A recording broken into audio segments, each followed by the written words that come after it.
Oop, can you folks hear me now?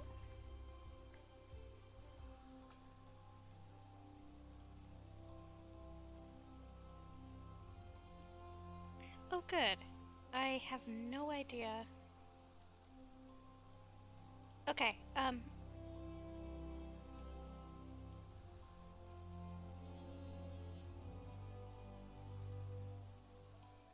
Hey, Narrowed. Hello. I'm trying to figure out if it's picking up my... Okay, how is the audio quality? Because I'm getting the feeling I can't tell whether or not it's picking up my microphone on my headset or just the microphone on the computer itself. And for obvious reasons, I want the one on my headset.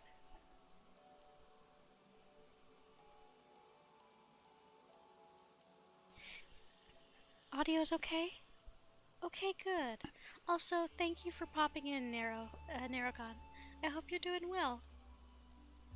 And Acer and Brian. Okay, good. That's good to hear. Thank you all for popping in today. In about a minute here, I shall turn on the game proper.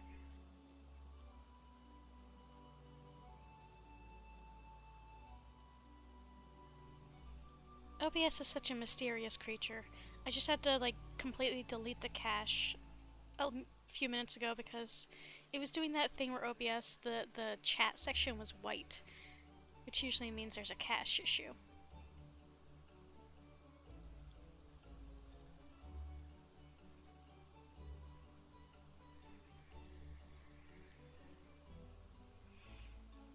Yeah, I appreciate you folks popping in today. Oh, okay, woof. Okay, the game scared me for a second there. OBS was acting... the screen was black. But yes, welcome to a little bit more Final Fantasy XIV with our new potato, Momo. Momo Jagaimo, who is our potato. So, last stream, we sort of, didn't get super far, because, in part because Final Fantasy XIV, we could not log in. So, let's do some quests, some beginner quests here in the city. Momo, yes. So her name is Momo Jagaimo. Momo I chose just because it rhymes and because that fits with the Lullafell naming conventions. Jagaimo means potato. But yes, let's accept and complete some beginner quests. Yes? Yes, I am Bria, but I am also awfully Oh, you say later Mulaney herself asked you to assist me? In that case, I suppose you might lend a hand, especially as mine appears to be shaking, though only very slightly. Not that that's anything to worry about, mere nervous energy.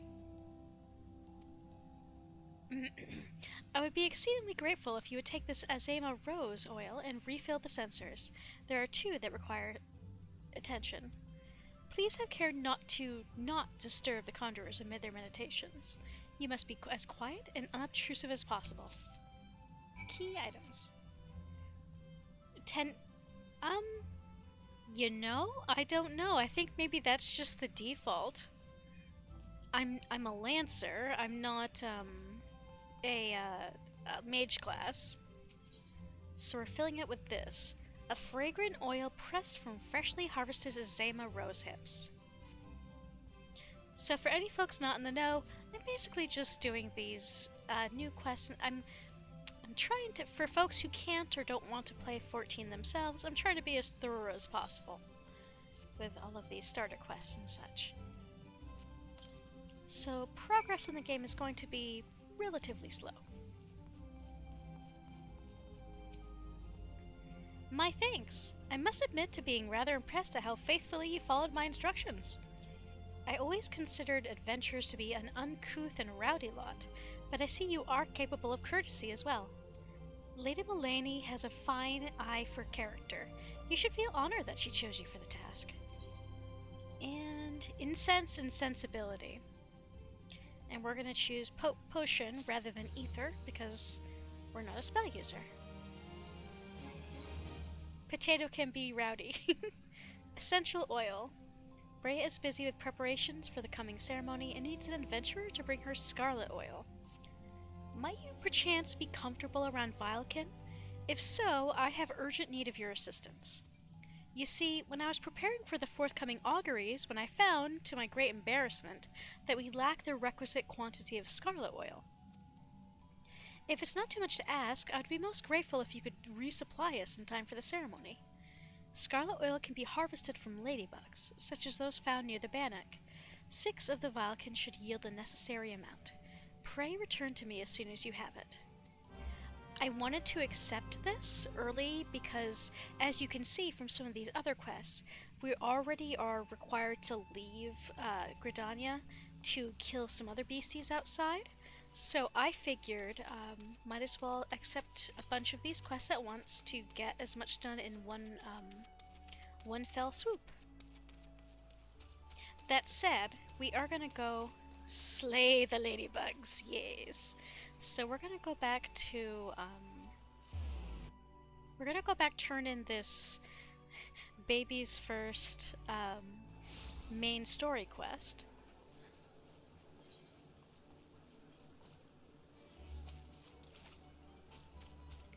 But no, 14, it's changed.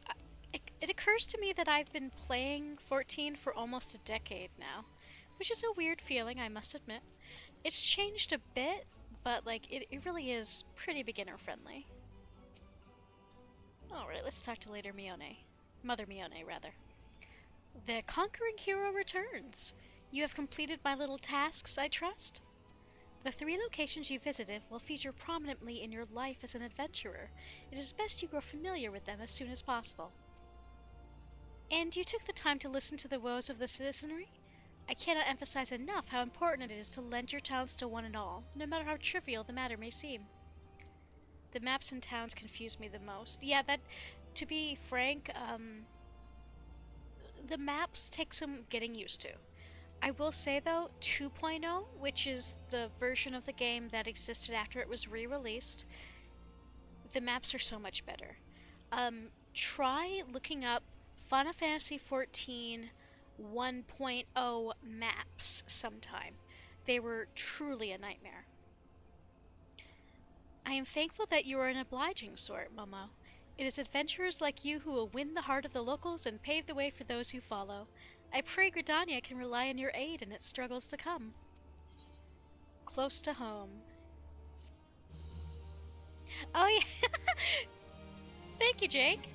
Let me go ahead and switch out Kingdom Hearts me with Keldred, who is, in truth, very appropriate for this. It's a different potato, but it is a potato. So I just earned my second move, which is my first combo. To the Bannock. Mione wishes to send an adventurer to the instructor at the Bannock. Momo, have you visited the Bannock on your wanderings? It is a training ground found just outside the city where the soldiers of the Order of the Twin Adder are drilled in swordplay and other martial matters. I mention this because an acquaintance of mine, a gentleman by the name of Galfred, is an instructor there, and I think you might be of some use to him. Go and introduce yourself, and find out if there's anything you can do to help. Mind you do not stray far from the path. The 12's Wood is no place for merry strolls through the underbrush. I might as well accept these quests while I'm here. Celestine, Derision of Labor. Celestine, a world-weary veteran of many adventures, is looking for an inexperienced young soul to make a delivery on her behalf. Hey girl, you seem unoccupied. You know the Bannock I trust? Fancy taking a bag of basic provisions over there for me? It is not too heavy, mostly filled with dried meats and other bland rations. It's a straightforward job that I'd do with a smile and a spring in my step if I were 10 years younger. Alas, my tastes have matured, evolved, advanced to a higher level, you might even say. But it's a perfect little task for someone fresh-faced like you. Worry not, you'll receive appropriate compensation upon delivery, which you may keep with my blessing. And Tata Sosa. A hard nut to crack. Tata Sosa needs someone to return an iron snaffle he accidentally took from the Tree Speak stables. Crunch, crunch, crunch. What the? This isn't a... I must have mistaken this metal bit for a nut whilst out foraging for food in the forest. A spare snaffle misplaced by some sorry soul from the Tree Speak stables, I suspect. It was in their vague vicinity that I amassed the majority of my masticable morsels. Well, I've already had a hefty helping of these here nuts, so I won't be walking for a while. Might I trouble you to take this to Tree Speak stables in my stead? Prior to parting, pray speak to Barnabontant at the Yellow Serpent Gate. Listen well to his directions or you're liable to get lost. Oh look, it's another pretty potato. Okie doke. Let's go bother... Let's see. That is closest to the Conjurer's Guild.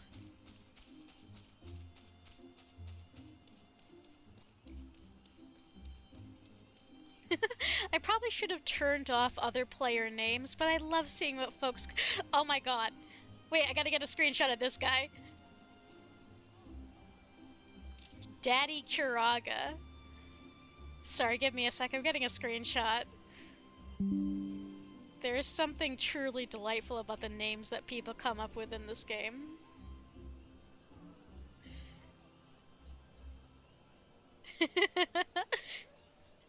Dude, the names on this game are delightful. The names that people come up with are just... God. It makes me love people. Heal me, Daddy. No, terrible. Pretty sure that's exactly what they were going for, however.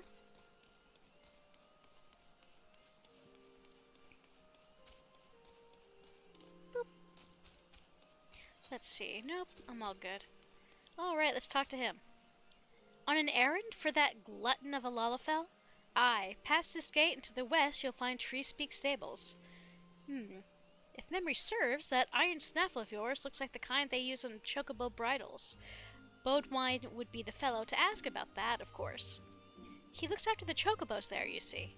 It could well be that he has need of that snaffle. Snaffle is not a terminology I'd ever heard. So under normal circumstances, the first time you enter a map, the entire map is like whited out. You have to explore it. I've discovered that for whatever reason, if you have a character on the same crystal, on the same like server or whatnot, and you've already explored an area, it will just reveal the map to you. Why it does this, I have no idea. But yeah, beginning with, let's kill some squirrels, which is required for the quest. Tater on a mission. Yep, experience points. So, the stuff I just skipped. Obviously, killing enemies earns you experience points, and it was talking about binding items. If you equip an item and then fight something with it, it binds the item to you and makes it so that item is no longer. You can no longer trade it to somebody else. I just had a flashback to the time someone said, "Heal me, Daddy," while I was running a dungeon as a healer. Ah, man, this doesn't surprise me. People are weird.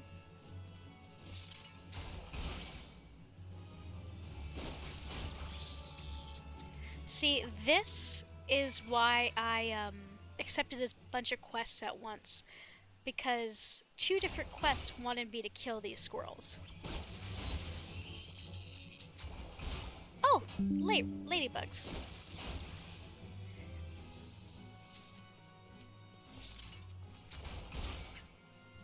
Bye, bitch, bye. Let's kill some more ladybugs.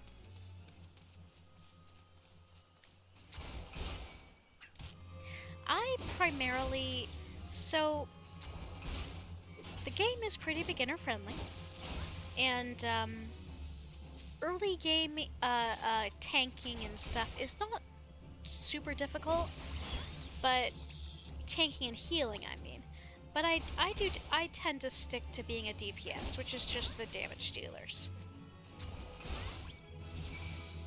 I just earned a level. Okay, so that was all the beasties I had to kill. If these are considered little ladybugs, I wonder what regular-sized ladybugs look like. Right? I mean, Momo is a small bean. Look how big... And in truth, this is a big beastie even... I mean, it's a pretty big beastie, and this ladybug is the size of... almost the size of Momo's entire self. So, yeah, it is slightly concerning.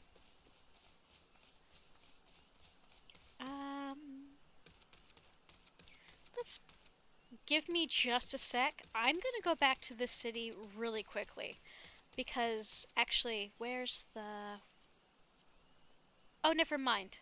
I was going to say I want to turn in my quest for the Lancer Guild, but that is not required just yet. So let me go ahead and go up here to accept this quest. I apologize for I don't mean to be jerking around the ding-dang camera. Paulamont. Hello, sir. Paulamont, a guard at Etat's Spire, seeks a diligent adventurer to scrub clean a pair of begrimed road signs. You've come to lend a hand, have you? Well then, you're welcome to a task from my seemingly never-ending list. I'll need you to head west along the road and scrub down 2 of the milestones. I swear by Nofaka, those signs accumulate dirt and grime with an almost unnatural haste. Speak with Kadejawana at Treespeak Stables once you've seen to them. She'd be glad to hear the milestones are clean.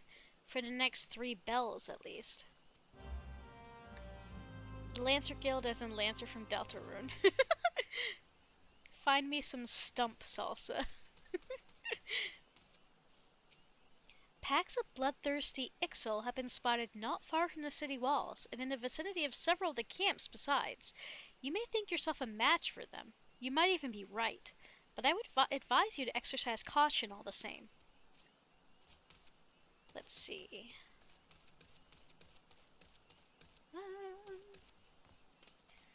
There's the sign, and there's the other sign. Well, let's first get this one over here. Also, look at these fucking monkeys. These are big old boys. They're significantly bigger than Kel. I'm not playing Kel. I'm playing Momo. I get confused because my main is Kel, who's also a spear-toting Lala. By the way, there's going to be an ad break on my side in about 5 minutes.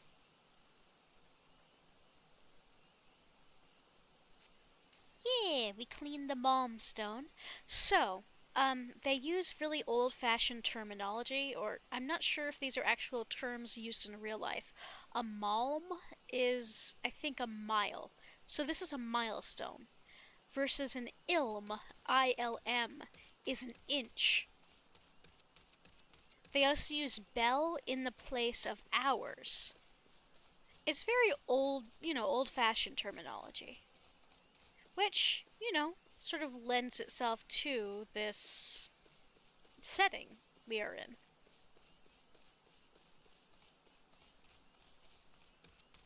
And time to dust this one off as well. How Momo reaches stuff to clean it, we just don't know.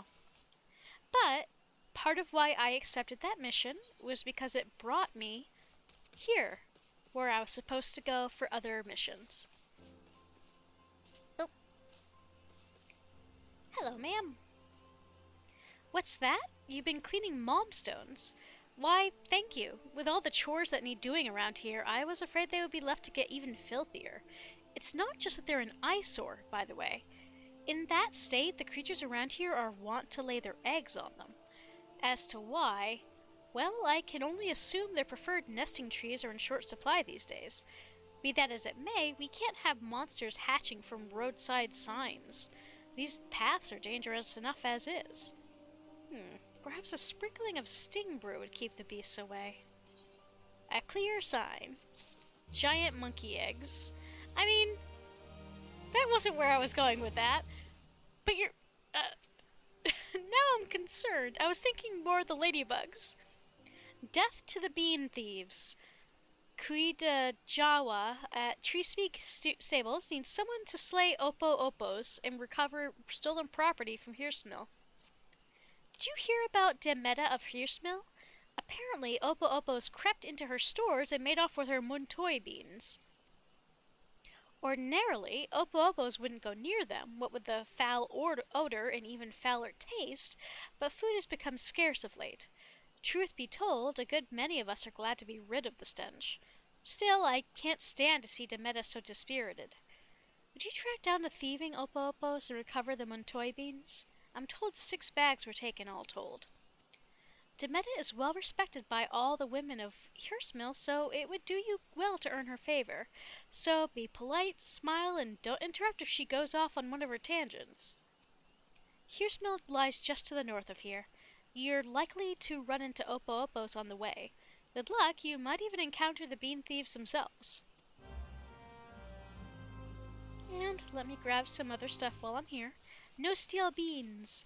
The implication, by the way, is that muntoi beans are soybeans. Because they talk about fermenting them, and from the sound of it, it basically makes soy sauce. Chocobos are sensitive and timid creatures by nature, but they are more than capable of defending themselves if they must. Why, just the other day I carelessly trod on a bird's toe and received a nasty peck on the rear from my trouble. Thankfully, my leathers prevented serious injury, but sitting is still rather painful. By the way, ad break is coming in about a minute. Vione. The nose knows. Vione is searching for an adventurer to deliver an item. Yep, butt peck. If you want for work, I've need of an adventurer willing to dirty her hands. No, I speak not of dark deeds. I mean only to have you deliver something. I myself would not dare venture deep into the Twelves Wood, but you seem more than capable of defending yourself. My colleague Gillian will furnish you with the item in question and provide all the necessary directions. She should be somewhere behind the stables, supervising the field hands. And it's time to turn in this mission to Bodwine. Where's that damn thing gone this time? Oh, I ain't looking for a chocobo, though one of the birds is becoming a proper bloody handful. No, it's the snaffle for her bridle that I'm after. Bugger's gone and vanished, you see. Our snaffles are made special, see, to fit each chocobo's beaks, so replacing even a tiny snaffle like the one in your... Bugger me, is that? Aye, 'tis the selfsame one we lost, but why's it so sticky? And are those tooth marks? Yep. Iron snaffle, which is sort of oh, it's the bit that goes between the teeth. Or the beak, I guess, for a chocobo. A small metal bit used in a set of chocobo reins. There appear to be several deep bite marks on the iron. Stranger, I don't know what foul beast gob you found this in, or what providence delivered you, the hero that slew it, to me here this day, but you've my deepest thanks. With this here snaffle, I can finally get back to training that yellow-feathered menace of mine. Take this with my thanks. And gave me, some clothes. I might as well grab one. And let's equip that. There we go, I have a new shirt, which has slightly better stats. Alright.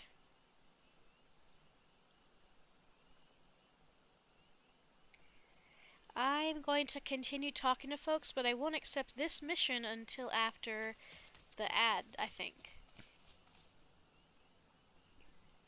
Nelamond. Greetings. The crafting facility here at Tree Speak Stables is primarily for the purpose of forging tools for the stable hands, but our doors, assuming we had any, are open to all.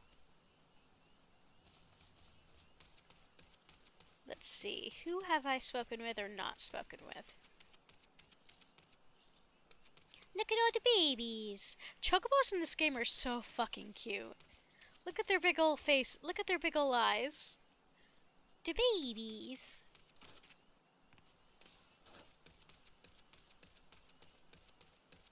Oh wait, they said something. She's got the blight, I tell ya. Well, I see nothing wrong with her. It's a baby. Welcome to Tree Speak Stables. This is where we train the chocobos that were bred out at Bent Branch Meadows in the Central Shroud. By all means, have a look around, but I would ask that you refrain from entering the stables proper. The younger birds take fright easily enough without an unending procession of adventurers gaping at them.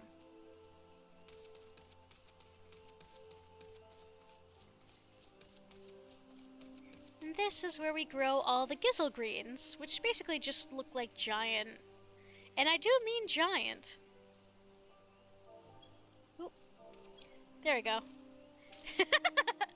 If I sit down, you can't see Momo. She's hidden in the gizzle green. Once we're back from the ad break, which will be in a minute here, I'm gonna do that again so folks can see it. Hello, Jillian. I don't want to continue going with accepting quests until the ad's over, so my whole body reeks of gizzle greens. Okay, but what do gizzle greens smell like? I'm gonna, judging from their look, I would assume cabbage.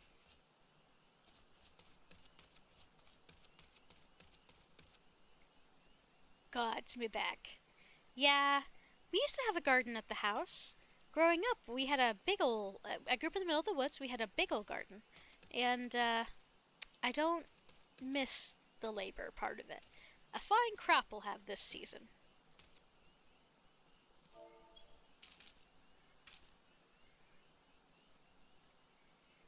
Hello, folks. Welcome back from the ad. I appreciate your patience.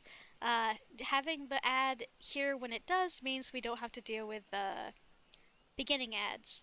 By the way, can you guess where Momo is? If you guessed in the gizzle green, you are correct.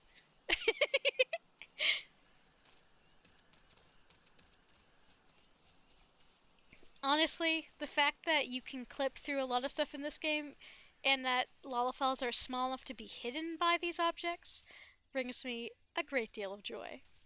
Alright, let's turn this in. Crouching potato hidden Momo. Well, I'll be. Vione actually found someone willing to lend a hand. Grab one of them burlap sacks over yonder. Atop the crate, aye. Tain't the most convenient location, to be sure, but where else can we store that stinking shite? Nowhere a visiting customer might catch a whiff, that's for sure. Deliver it to Nolanel down at the Blessed Bud. That's west of here, in case you were wondering. Seems our conjurer friend takes his garden pretty bloomin' seriously. So yes, in case you wonder, we are delivering chocobo poop. So, I had mentioned this during the break, but this is where the chocobos are trained. They are bred elsewhere in the shroud here, but they are trained here. And they are cute babies. Now, these are full-size chocobos. When Momo gets her chocobos, she gets a little one. I like, it's like only a little bit bigger than she is. And I like to call those ones, Cornish hens. Because they're babies. Alright, jumping at shadows. Bodwine is looking for an adventurer to help with the pest problem. Weekabo. It's true. If you got a moment to make yourself useful, why don't you cull some Mitlins for us? We get a lot of chocobos here, see, and the young'uns go wild when they get a sniff of mitling. Some even throw their bloomin' riders. Let me tell ya, it ain't easy training a chocobo when she drops you on your head every time she sees a shadow. We've been getting nowhere with the birds lately. If you could rid us of a few Mitlins, we'd be in your debt. So time to do some more murder! But first, let's talk to somebody over here. The nose knows. Oh, this was, we were delivering the poop. The manure. Actually, no, first, on the way, we can kill these little guys. Interesting, he basically just looks like a big old flea. He's just a big flea.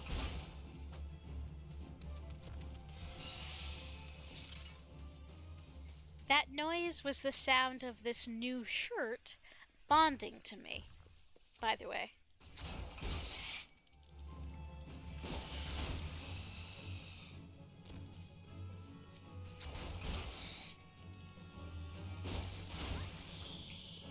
Let's see. He's really just... He's even shaped like a flea.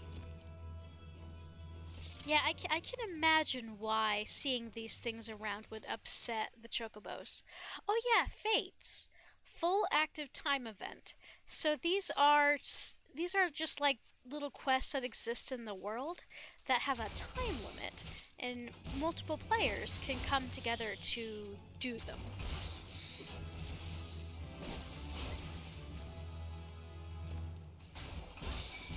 Yeah, so we've got, right now, we've got two abilities. Our regular True Thrust, and then Vorpal Thrust. We just earned Life Surge, which, when we use it, and then use an enemy ability, it, restores some of our HP. And, so we're inside of Fate now. They have their own specific goals and specific music. Troublemaking Opo-Opos have expanded their territory slightly too close to the Blessed Bud. Bloody their nose a bit to ensure they keep their distance. So, Fate enemies will have this little symbol. This little purple symbol. So there are, Fates where we kill enemies, and that person was already working on this, so they finished it for us before we could get very far. So there are fates like that where we kill enemies. Sure, bondage, Acer. So there's those. There's also fates where we collect stuff and then turn them in. And there are also hello, new friend. And there are fates where there are bosses. Those fates require, like, literally, like, 20-something people to beat. It's interesting. That odor. Is that what I think it is? Yep, it's poop. This old flaxen bag contains something soft and warm. Ugh. Praise be to the elementals. I cannot thank you enough for your kindness. This bounty of chocobo manure shall nourish the plants and ensure their continued growth. Please relay my sincerest thanks to Vione upon your return to Tree Speak Stables. And a word of advice, wash your hands quickly, lest the cloying stench of feces linger. I don't need to be reminded to wash my hands, but thank you, sir.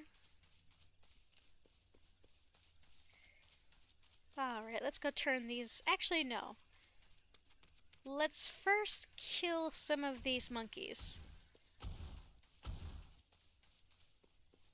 Hello, monkeys. Your days are numbered. Are you ready to meet death? Her name is Momo.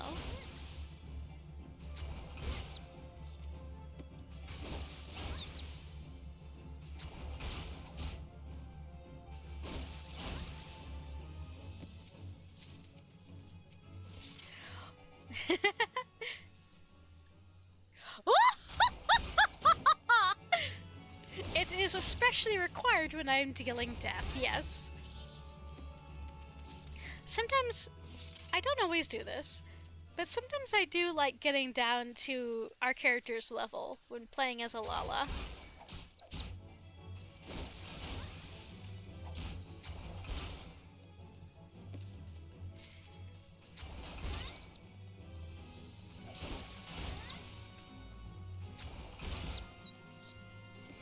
And one last one should be.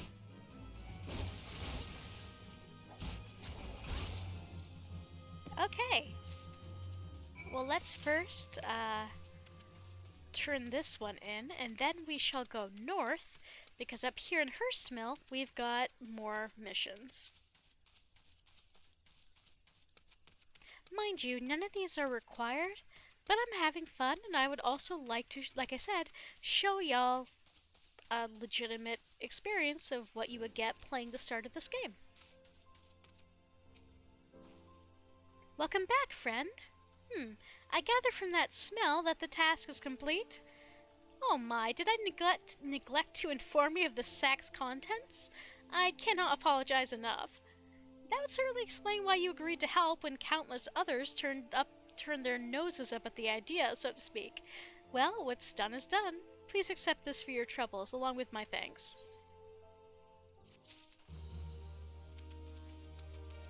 We had to deliver some fertilizer. Hello, sir. Thank you for the help. We can finally get back to training the young birds. Chocobos... Ma'am. Chocobos are skittish by nature, see, and training them takes a great deal of patience. It doesn't make the task any easier that soldiers and adventurers tend to ride them towards danger rather than away from it. Any road, we're grateful for the help. Here's a small token of our gratitude. And he's got another mission. What's up, dude? The valued Vilekin. Bodwine is seeking an adventurer to make a delivery. Yet, we haven't forgotten how you helped us out with them Meitlings. Speaking of which, if you've got a bit of time to spare, could I trouble you to gather some aphids? You can find them living in the tangled undergrowth near Blessed Bud. But don't be surprised if your presence attracts a starving ladybug or two. They're rather fond of the wee Vilekin, you see. When you've gathered the aphids, deliver them to Captain Gwithrit over at the Etat Spire, and tell him Treespeak Stable sends its regards.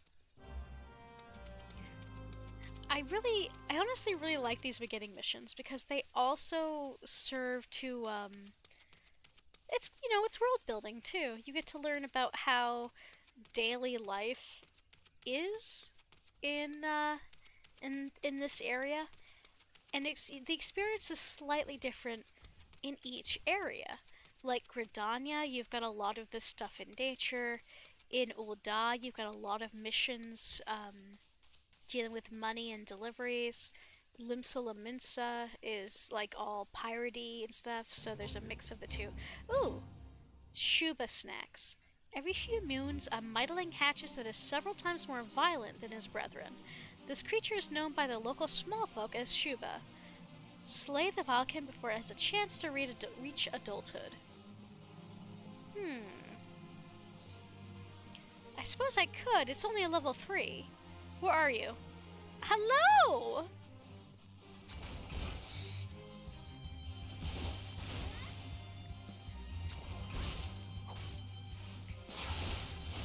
He's a big old boy.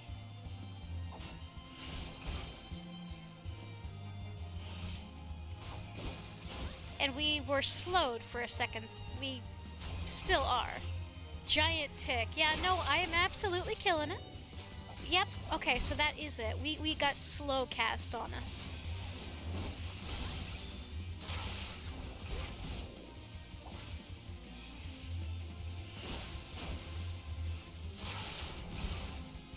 It's a little irritating, but It's not really a threat.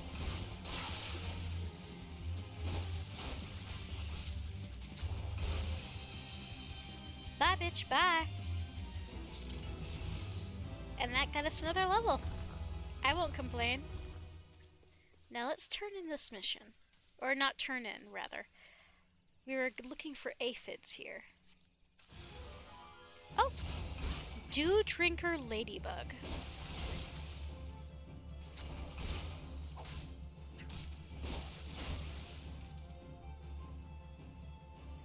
Alright, let's get those aphids. And we turn that back in over here.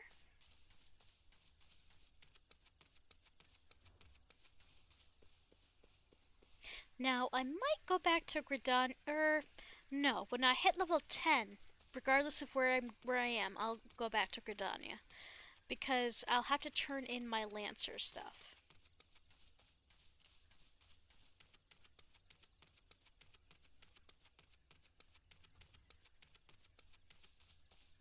Do do do do do do do do do.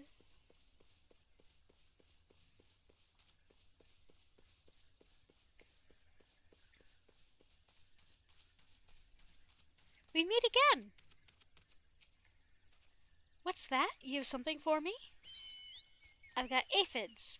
These tiny Valken gather on the young leaves of various forest foliage to feed. Phenomena. I don't know why that was in my head. Ah, aphids from Bodwine. This is indeed a blessing. What use have we for aphids, you ask? Why, they're oil, of course. There's naught better for maintaining our weapons. Were it not for your timely delivery, I would have been forced to send a sentry to replenish our dwindling supplies.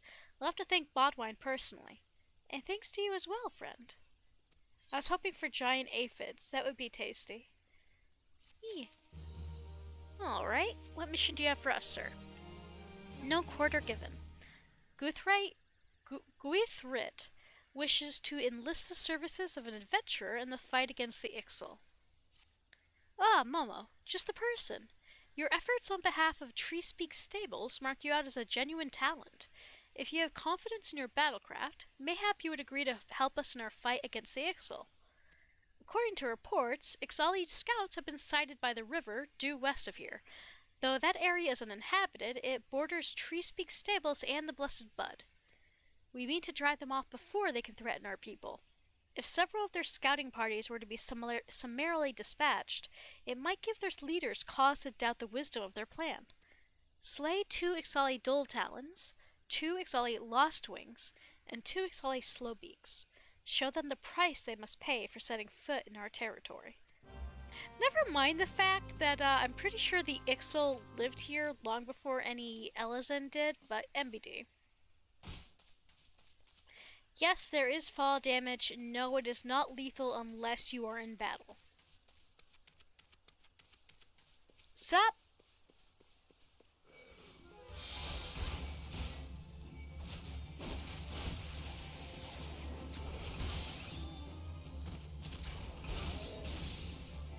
Hey kids, want to see a dead body? Here, I'll make one.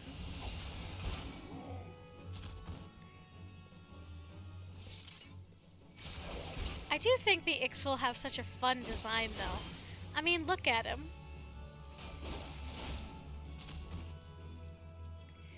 Let's see.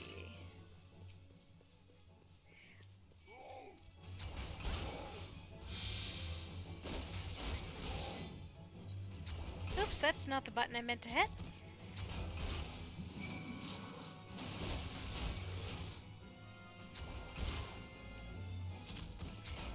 This poor guy ain't real, attentive.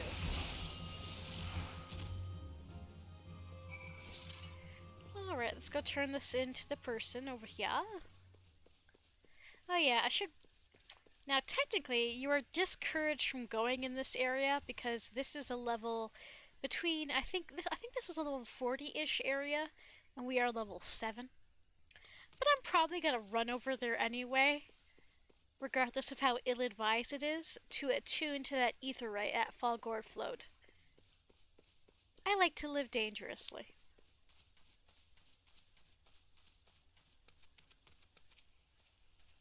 It was bloody work, but it had to be done. Your service to Gridania will not be forgotten. Thanks to you, we now have time to plot our next move.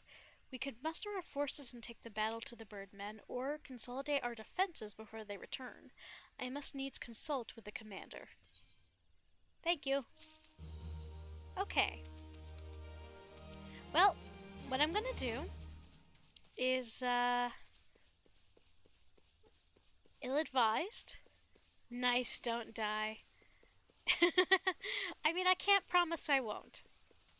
But fortunately, this early in the game, uh, usually we can run away from things unless we go anywhere too crazy. Oh, by the way, it used to be that there used to be something called TP, which was basically action points. I forget what it was actually stood for, but it was the you spent those points. See, this is level 25 fate. We're just gonna run away and through this and try not to attract attention. You know, see me, I'm a small potato!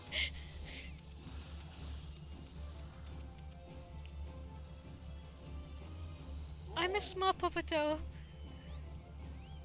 Don't look at me.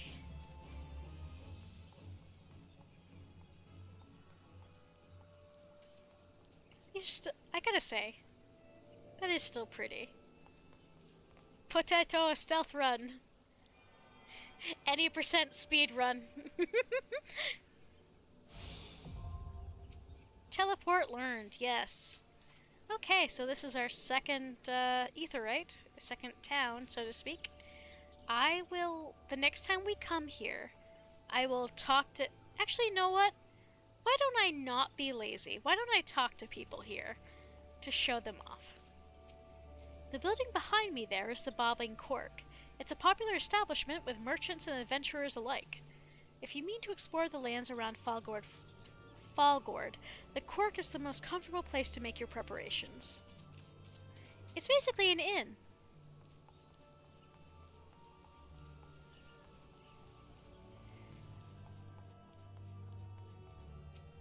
Hail and welcome to the Bobbing Cork. Our beds are so soft you'll think you've closed your eyes on a luxury barge adrift the gentlest seas. Gogolata. By Nald and by Thal. This is a conspiracy, a dastardly plot. My chambers are spacious, the meals are superb, and the bed. Oh gods, that wonderful bedeviled bed! How am I ever to return to my cramped quarters in Ul'dah? Well, sir, when you run out of money, you won't have a choice in the matter. Cork?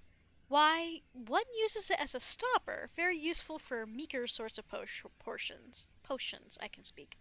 Oh, the bobbing cork. Yes, it rafts upon Falgord float.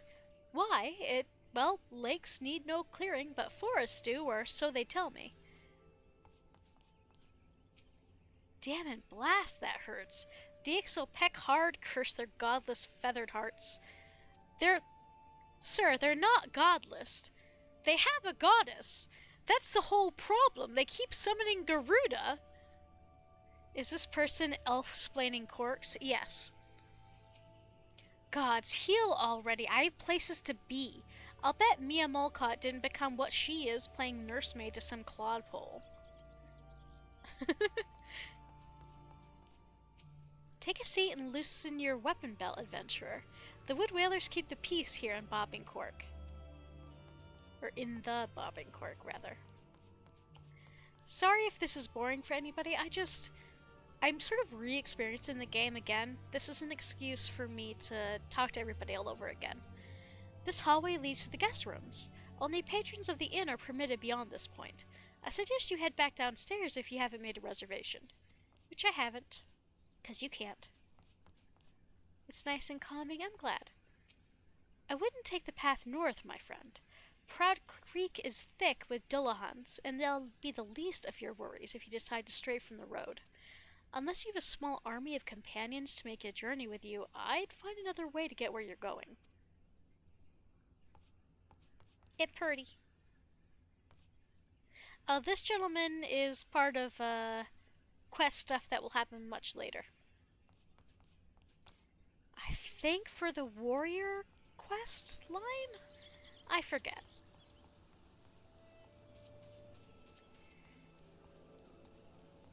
And I really don't want to go over here or down there because they're even higher level. Greetings, adventurer. Is there something you require of me? What do you do here? I am a conjurer of Stillglade Flame, sent here to assist the resident hearer in conveying the will of the elementals to the people. The calamity left grievous wounds upon the Twelves Wood. In order to rebuild without unduly hindering its recovery, it was decided that a new settlement would be founded here upon the water. This meant that we did not have to encroach on the forest any more than was necessary, and what lumber we did require was taken sparingly and with all due consideration. So do we preserve the harmony between man and elemental, a harmony that I have the honor of facilitating. What kind of place is this? As you can doubtless see for yourself, Fallgourd Float is a settlement built upon the water. Situated along the high road to Kurthus, it is favored as a waypoint for northbound merchants. All travelers are urged to experience the famed hospitality of the Bobbing Cork. Alas, the number of visitors has seen a decline of late. It has proven exceedingly laborious to keep the roads and bridges leading hither in good repair, and the journey to Kurthus has grown perilous. World building! Hello! Some time ago, rumors got out that a flock of Ixal had settled near Fallgourd. This sent most of the folk here packing, and the place became something of a ghost town. Thankfully, that didn't last long, for adventurers soon began arriving in droves. No one seems to know what brought them, but they breathed much-needed life back into the settlement.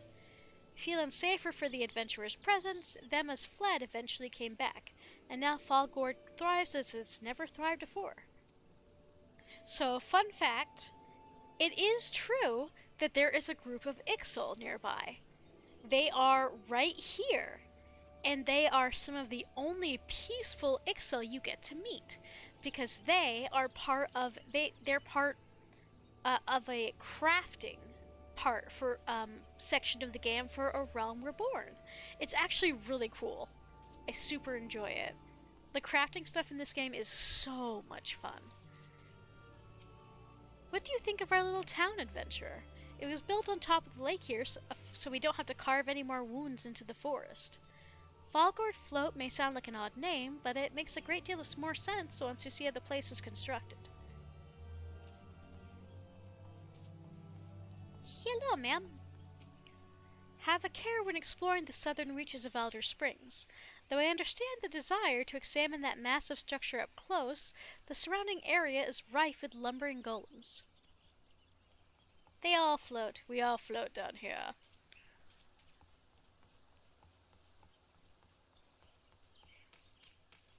It's very cool looking.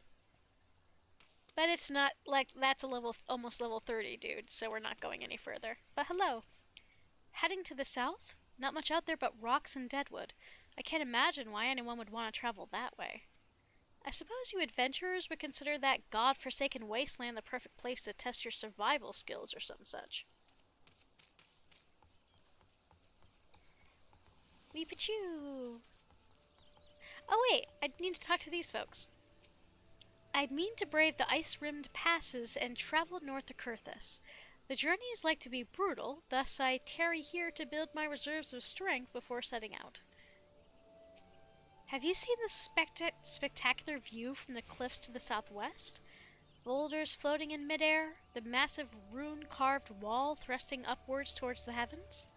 Such are the scars left behind by the devastating claws of the calamity. The scene so overwhelmed my senses I damn near tumbled over the edge into the abyss.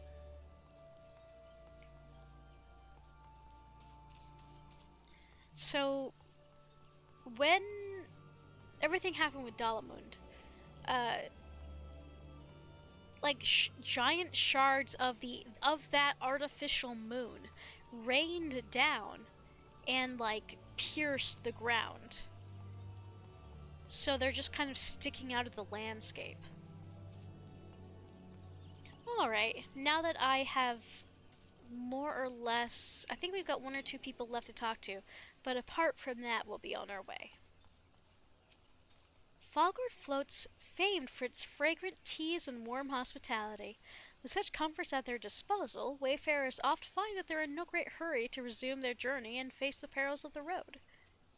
Moon, what did you do? Oh, I forgot this was... Oh yeah, Merchant and Mender and Encampment Clothier, where I can purchase clothes if I so desired. Alas, I have but 1,670 gil to my name. And, actually, let me just go ahead and return. Let me go back to New Gridania. Let me turn in, specifically, I'm so dumb. I was like, let me turn in the Lancer thing. I'm not done with that mission. Okay. This wasn't a bad idea, though, because I can actually teleport to where this other enemy is that I need to kill.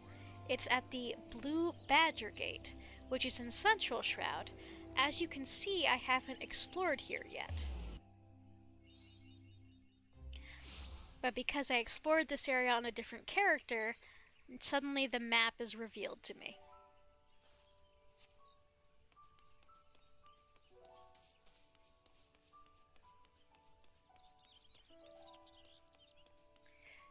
This is where the game started, by the way. This is where our character was brought to Gridania. We ran up, in the opening cutscene, we ran up this thing. So yes, this is Citra Shroud. And let's go ahead and kill some of these Fungars.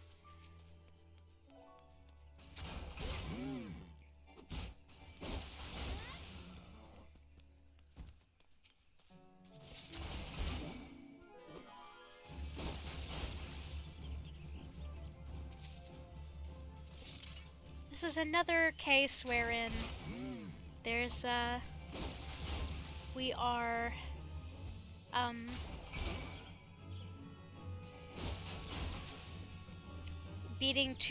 catching two birds with one stone?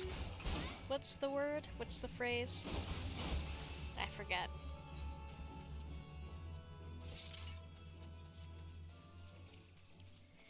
I love these little dudes, by the way. Look at him. He looks like a shroomy guy. And then I kill him. And he fucking expands like a balloon. Killing two birds with one stone. That's the word. Thank you much. I don't know why, but I simply couldn't remember the phrasing. It's been a long day. And then I kill him. Yes. So this is a training camp.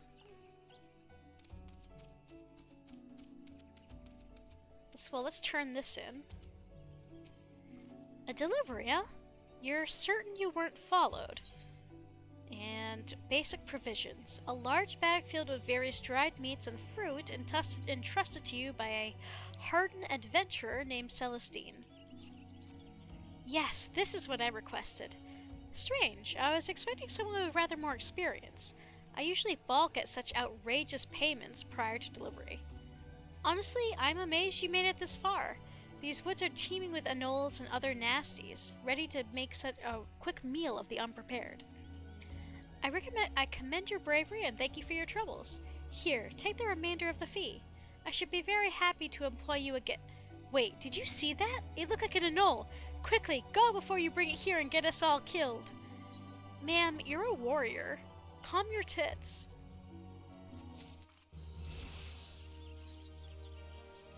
Okay, so I just learned a roll action. This is a move, but it belongs to a class of character, not just a specific, this is a DPS action that almost all DPS characters can use once they reach a certain level. This is Second Wind, which restores your HP. Sub Kamazam, a soldier at the Bannock, wants you to track down some initiates that failed to appear for training. Idle initiatives. Ah, perfect timing. I was just looking for a likely lass to track down some twin adder initiates. 3 of our new assault recruits have failed to report for training, exhausted from a month of solid drills, I expect. Considering their current physical state, I rather doubt they've wandered far. Hmm? Oh, gods, please don't mention wild beasts or blood. They're fine, I'm certain of it. Seek out my wayward troops and tell them to report back to me on the double.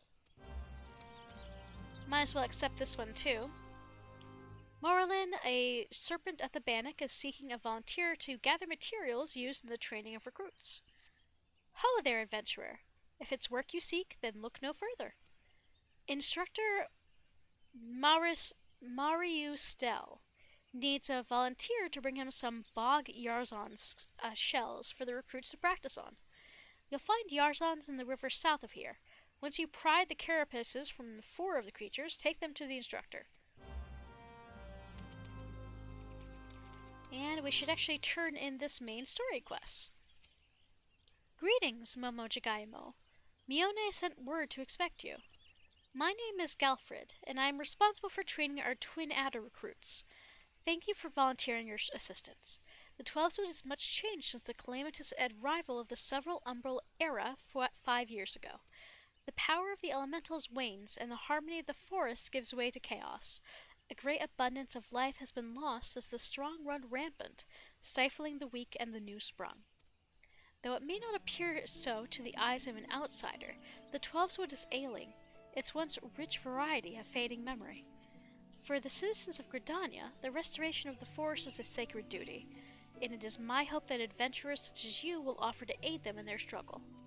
Listen to their requests and do all that you can. May the elementals bless your endeavors, Momo Jagaimo. And we're just gonna get some boots. And boots. There we go. Passing muster. Galfred, chief instructor at the bannock, wishes to inspect your equipment and thereby gauge your readiness for future missions. I see you are eager to lend a hand, Momo. That is well, but I cannot in good conscience send you into the forest until I have established that your equipment is equal to the task. It bears repeating that, in the 5 years since the dawn of the 7th Umbral Era, many of the 12-Wood creatures have been transformed into vicious, bloodthirsty monsters. Venturing into the forest without the proper gear is tantamount to suicide. I suggest that you take some time to evaluate your equipment. Once you deem your armor to be of sufficient quality, present yourself to me for inspection. Equip your head, body, legs, hands, and feet with the gear of items level 5 or above before returning. Fortunately, I already have that from other missions. Ready for inspection, are we? Right then. Eyes forward, back straight. Yes, I think you passed muster. You'd be surprised at how many young, promising soldiers get themselves killed by running off into the woods without first donning a decent set of armor. Your equipment, however, should provide the required degree of protection. Consider yourself ready for duty, Momo. And we're just gonna get a slightly better weapon from him.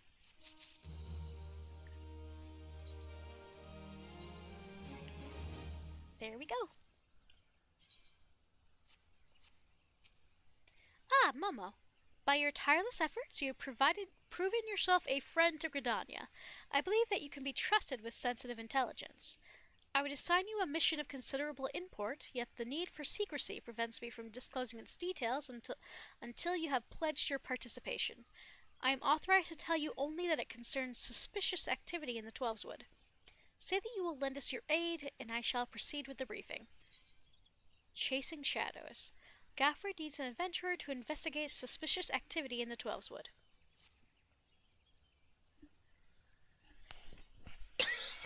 My apologies, guys. That snuck up on me. Good. Time is of the essence, so listen well. You will by now have heard that a suspicious individual has been seen prowling the 12-Wood. And you may also be aware that XIV activity has risen sharply in the region of late. What you may not know is that this increase coincided almost exactly with the first recording sightings of the aforementioned individual. Suspecting a connection, we tightened our surveillance in hope of tracking down our unknown visitor. Alas, our quarry is proving to be exceedingly elusive, almost as if he knows our movements ahead of time. But where whole units have failed, a lone adventurer may yet succeed. Acting independently and covertly, you may be able to close in on our quarry unnoticed. Fear and anxiety are beginning to take their toll upon the citizenry, Momo. For their sake, I ask that you aid us in this investigation. You have my gratitude. With your help, I am hopeful that we will shed light upon this mystery. Begin your search at Lifemen's Stump. It is there that the majority of the sightings took place. Be forewarned. My people cannot offer you support lest our quarry catch scent of our presence and evade us yet again. Proceed with caution. Thank you, Acer.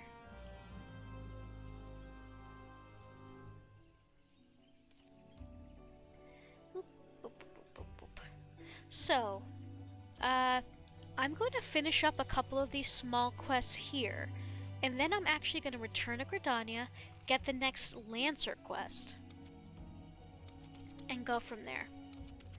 So, we've got to run around and find some of the initiates. That's what this red circle is.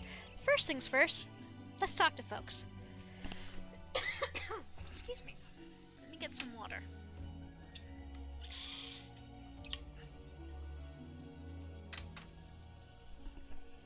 Galfred Mossback has led many good men into battle and done his damnedest to see them home safely. He knows all too well what terrors the forest holds, and his determination to prepare our recruits to face them is expressed in his relentless approach to training. That was the dude we were just talking to who gave us our big mission. No matter how true their arrows fly, archers with eyes only for their targets have no place on the battlefield. One must always mind one's surroundings and strike where and when the enemy at large will feel it most keenly. So... Oh, something in my room just fell. That's okay. Now, I'm pretty sure that some of the folks we're looking for are like on the outer edge of the camp. I love how they shrink and then they pop out. Sorry, it's just such an incredibly fun design choice. Let's see, I'm almost certain that there's one of them up here somewhere. And again, we're looking for some of these recruits that are playing hooky from training. Oh, there you are. Daydreaming initiate, rather.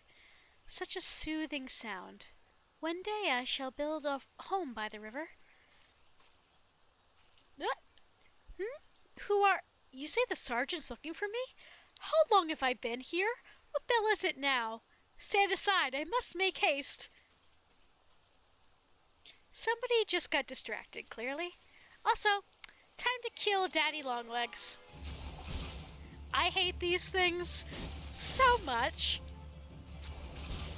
They're just a mouth with legs. I also love how tiny I am. I'm a potato. Yeah, these things could literally, like, eat my character. So we will come across this periodically throughout the course of this playthrough, but it is canon that a lot of monsters in this game eat Lalafels.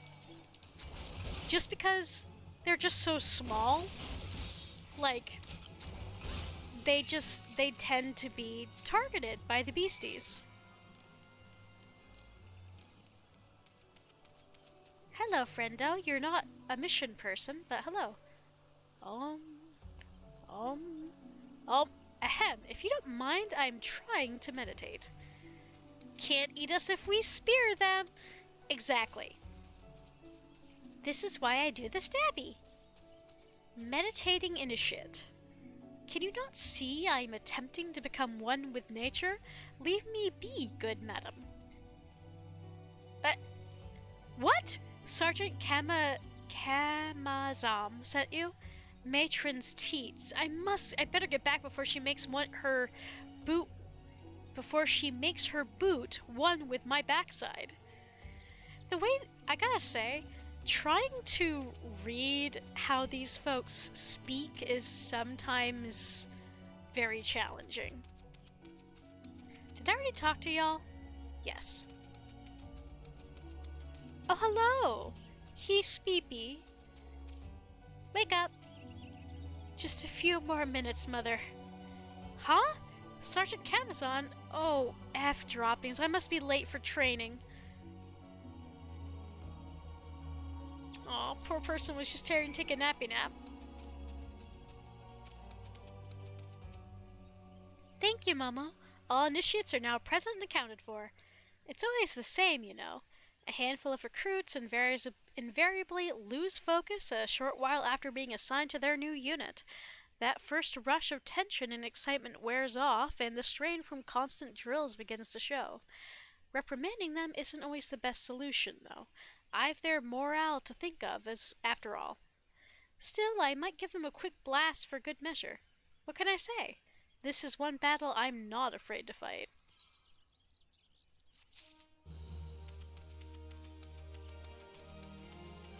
And let's give those shells. Have you come to train? Nope. Bog Yarzon's shell. The rock-hard carapace of a Bog Yarzon. Not a new recruit? Then what? Oh, the Yarzon's shells I ordered Marlin into requisition. I see he's learned to delegate authority, if nothing else. Now that I have these carapaces, I can set my recruits some specialized drills. They are already adept at hitting a target, of course, but they need practical knowledge of exactly where a monster like a Yarzon is most vulnerable. Thanks to your efforts, I've no doubt they will fare better against the creatures when called upon. You should be proud of yourself. Both they and the Bannock are safer with your help. We're gonna get some food. Let's see. Oh, both of these are the same, so... We either have braised papira, which I believe is fish, a fresh papira braised with creamy butter and chanterelle mushrooms, or tree toad legs, a generous portion of battered and fried tree toad legs, served with a side of snails. I'm choosing that one.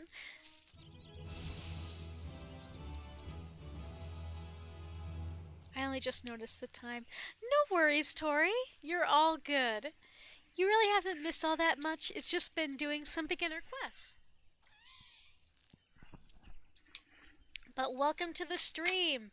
Say hello to the potato.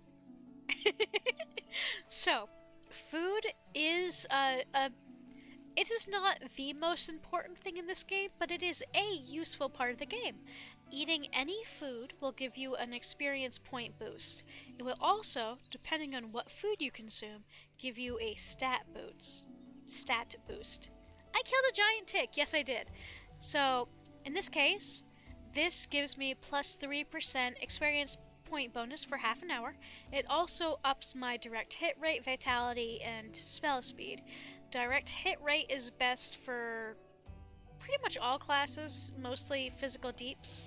And of course, spell speed is better for spellcasters. But, you know, MPD. So, let's go ahead and get back to Gridania and turn in that Lancer quest.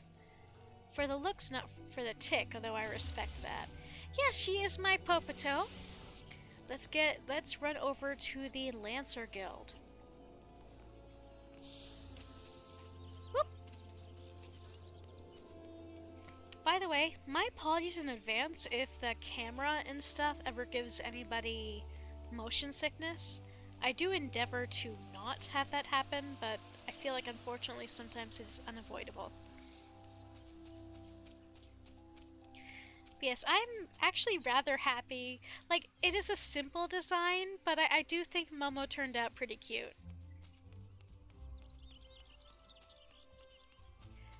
I plan on drawing her soon. With Cal, my other potato. Chance to loop. Well, well, the fledgling adventurer returns, and none the worse for wear by the look of it. Ha!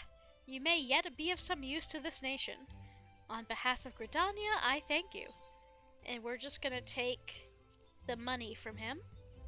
This was a mission we took right at the start that we're only just now turning in. This was for murdering a bunch of beasties.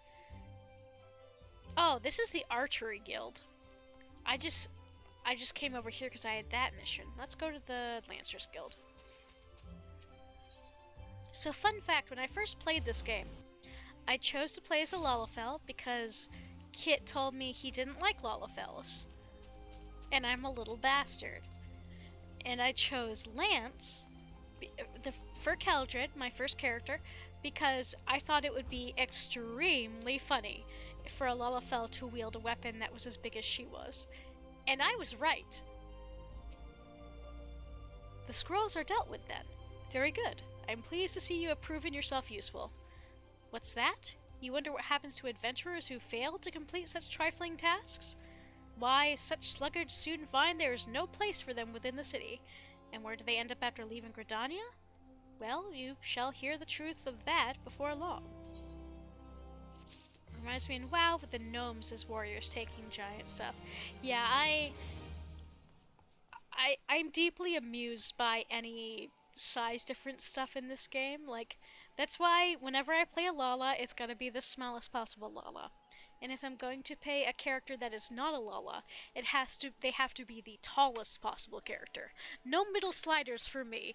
I go to the Monster Factory, guess the Monster Factory School of Character Creation. No middle sliders. So you're back. I trust you have learned something of the essence of our art.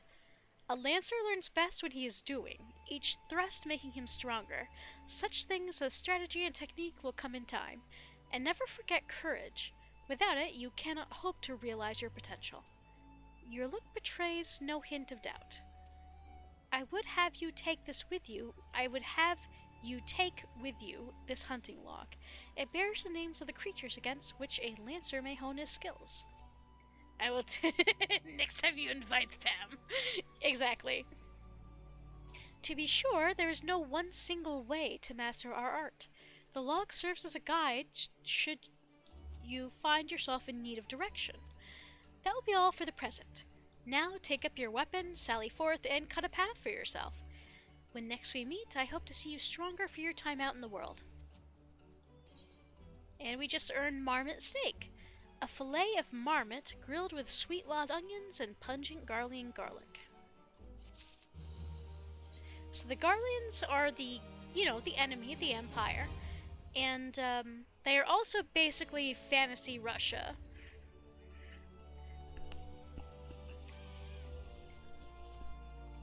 In one of the more recent expansions, you actually get to go to Garlia, and all the food you can make from the ingredients there are like borscht and stuff like that. It's really interesting. So I just got access to the hunting log. Genshin kind of has fantasy Russia too. So when I'm out and about, I'm going to murder some of these beasties. But basically, this is, now that I have this, and this applies to every class, once I unlock them, every character, every one of these beasties, when I see them out and about in the world, if I kill a certain amount of them, I will get a boosted chunk of experience points. And once I kill all of the ones on this, I will then get this chunk of experience points. So it's a really convenient and quick way of getting experience early game. Of course, they didn't really do it after like level 40. So it's really just for the base game. Spear of the Fearless. Guildmaster Ywain would teach you the meaning of courage. Ah, you've returned. I take it from your presence that you have gained a measure of familiarity with your weapon. Good. You are ready to begin the next phase of your training. You will receive my telling you... You will recall my telling you that it takes no small amount of courage to be a lancer. Now, in general terms, courage is the strength to do something which one finds unnerving. However, a lancer's notion of courage is not so simple.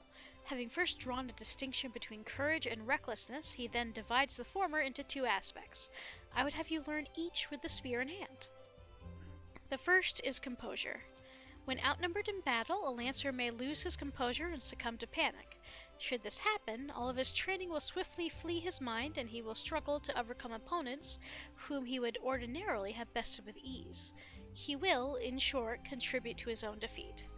If you wish to become a lancer in sooth, you must learn to maintain your composure at all times. Do this, and you will be able to call upon every ounce of your strength and skill when it matters most. And so, to your first task. The riverbanks of the Central Shroud are home to vilekin known as Yarzons, those bastards. Fiercely territorial, the creatures will attack anyone who strays too close, making them the bane of fisherfolk. They typically fall upon their prey en masse, barring all avenues of escape before closing in for the kill. What must go through the mind of their victims in that instant? Panic? Despair? Be sure to tell me upon your return. Needless to say, I would have you brave such an encounter. Take this sack of decidedly noisome bait, and use it to lure the ever-ravenous creatures out of their nest. It may be that only one curious Yarzon appears, but what if 2 or 3 follow the scent? Let us see how you fare then. Go now, my young lancer, and learn what it means to fight with composure. So there is going to be an ad break in about 3 minutes here, just so y'all know. And let's go ahead and turn in this other mission. Let's see, that was the... yeah, Conjurer's Guild. Let me go ahead and teleport, save myself some time.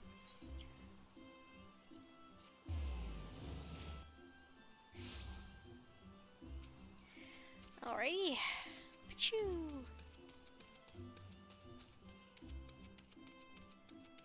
So, I'm not sure y'all noticed, but my clothes are slightly shiny. Right after you come out of the rain, there is actually a wetness system. Not so much for the hair, but definitely for the clothes in this game. It wears off quickly, but that is a fun little visual gimmick, I suppose. Ah, you're back. Have you procured the scarlet oil as I requested? The viscous yet odorless secretion taken from the underbelly of a common ladybug. Yes, everything appears to be in order. The ceremony may proceed as planned. I'm grateful. To the elementals for delivering you to us. Pray accept this small token of our appreciation. Just thank me. Don't be a weirdo about it. Alright, let's go ahead and equip those. I do not want to be a conjurer just yet, so we'll be going back. And we're actually... Actually, where...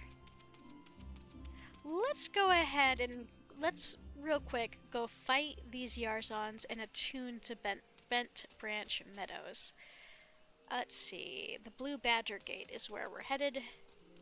Fortunately, we can just teleport there. Boop. Alright, let's go do a murder.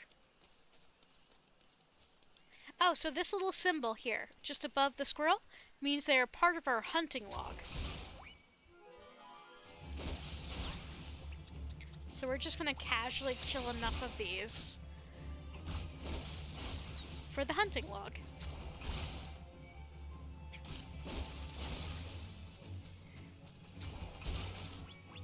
It's usually only anywhere from 2 to 5 of a specific enemy. Like, I just got a good chunk of XP for that. And I need another ladybug.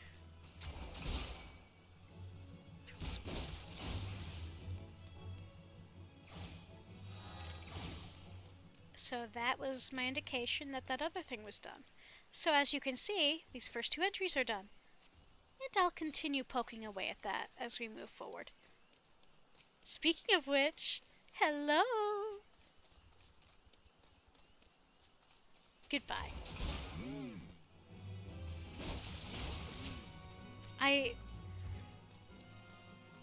So, Tori, I think you'll like these guys' design. They sit down and they're tiny, and then they get up and they're big boys. Bye, bitch, bye. Let's see, one more of you for the road.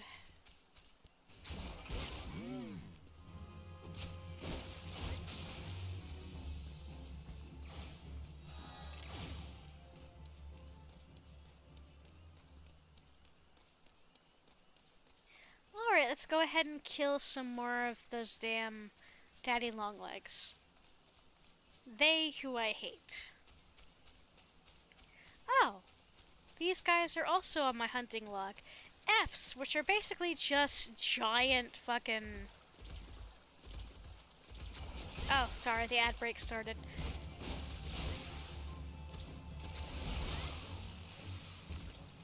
Maybe this is a good thing.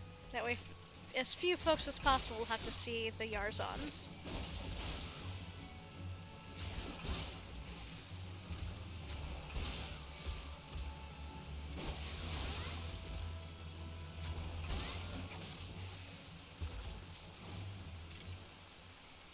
Foul-smelling bait. Though Yarzons are said to be attracted to the stench of most any kind of rotting flesh, they become especially excited when that flesh is of a fellow vilekin.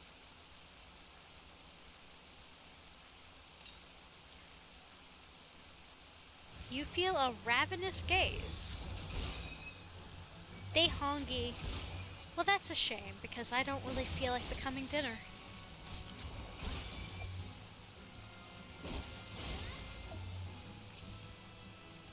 Too bad, so sad.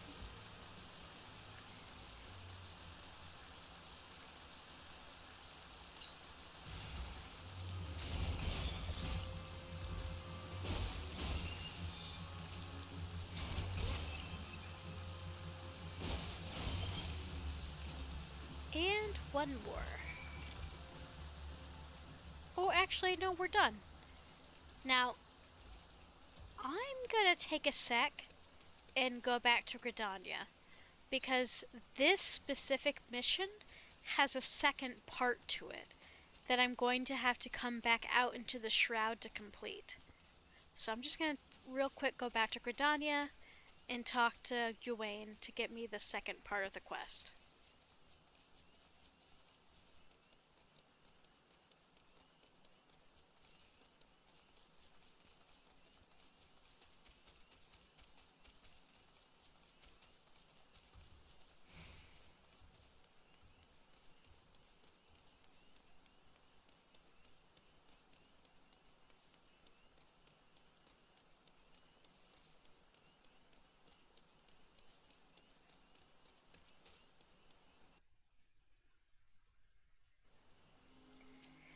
Alrighty. Let's go ahead and teleport to the guild.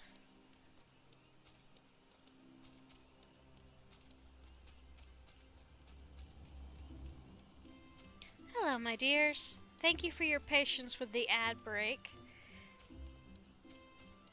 We finished the first part of the Lancer quest, which is really just beating up some beasties. So I'm gonna take a sec, and because there's a second part to this, so I'm gonna teleport to the Lancers Guild and talk to Gawain and get the second part, because he's probably gonna tell me to go back out into the Shroud and beat up more beasties, because that is par for the course with these early Lancers Guild things. Welcome back, Momo, and well done. I trust you now understand that in times of direst need, no amount of strength or skill with a spear will avail the Lancer who lacks composure. You are now ready to learn the second aspect of a Lancer's courage, resolve. When faced with a terrible foe, a Lancer may succumb to fear and self-doubt. Should this happen, he will become defensive and, in seeking to cover his weakness, surrender his greatest strength, namely his capacity to attack. A Lancer who fears to attack is not but a man holding a pole. His spear may as well be a broomstick for all the good it would do to him. It is not and never will be a shield. That That you may learn the truth of my words firsthand, I bid you go to the Central Shroud, to an area adjoining the abandoned dungeon known as Spirithold. Since the calamity, that neck of the Twelveswood has become a veritable menagerie of fearsome fauna. There you will find 3 collapsed pillars, which have become a haunt for fell creatures. You are to put them down. What manner of fiends can you expect to encounter? Ha! To reveal that would be to defeat the purpose of the lesson, my young Lancer. I will only say this. If you face these foes with the Lancer's resolve, you will surely emerge the victor. Once you've completed the trial, pray report to Jillian in the entrance hall. She has grasped the 2 aspects of courage, albeit with some trouble. Though I doubt you will encounter similar difficulties, her struggle has furnished her with certain insights, which I think you would benefit from hearing. A Lancer learns best when he is doing, aye, but the wisdom of his seniors is not entirely without worth. Go now, Momo, and do as I bid you. Nah, go ahead, Acer, do what you gotta do, get you a good sleep. The VOD will be here, and I will post on the Discord about plans later on. Get a good rest. Let's see, that is okay. Let's actually do what I said I was gonna do. Let's go attune to that etherite so we can just teleport there next time.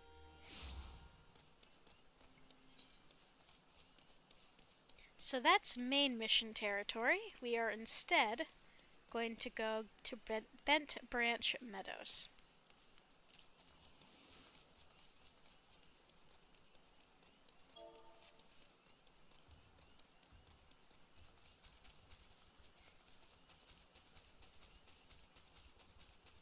We go Pachoo!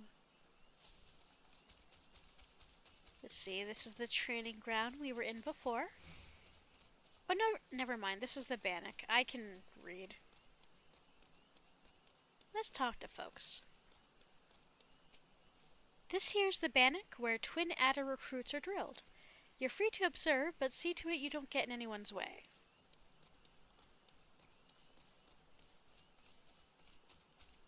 And never mind, this is where we were before. I am so observant, you guys. Oh, that's right, we never talked to these guys. We once relied on the elementals to protect the Twelveswood, but with their power now diminished, it falls to us to shoulder this burden. The Bannock was built for this very purpose. It is a tangible symbol of the commitment both the Elder Seedseer and the Order of the Twin Adder have made to maintaining the balance of the forest. So, there is so they talk about the elementals a lot. And the elementals are a very real and very tangible presence in the Twelveswood. Like, shit will seriously start to go down and bad things will happen if you fuck around and find out with the elementals. Have you put a hand to our etherite yet? If you're planning on exploring the area, you'd be wise to attune yourself first. I know, that's why I'm here! I but recently returned to Gridania to find the Twelveswood markedly different from the devastation left in the wake of the calamity.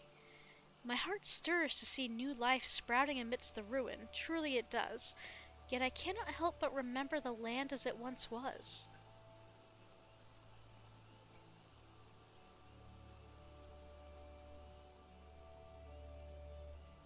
So, Levs, like this is a Lev meat person. Levs are little missions you can do. You can do tradecraft levs, wherein you, once you have crafting classes, create things to turn in for funds and for experience points. There's fieldcraft levs, wherein you can get stuff from mining or botany that you also turn in for an XP. And there are battlecraft levs. They're basically miniature missions that you activate, that you accept from these guys, and you activate on the map, and completing them gets you rewards. Primarily, experience is the main thing. Hunting Scholar, this person is here to tell you where certain beasties are, because hunts are also an aspect of this game. They won't be unlocked officially for a while, but every week and Some hunts reset every week and some reset every day. You can, by completing them, you earn a certain type of currency that you can turn in for exclusive materials once you are part of a grand company. Every grand company is associated with a specific city. In this case, the local grand company is the one in Gridania, the Order of the Twin Adder. Battle Warden. Okay, yeah, he was talking about loves.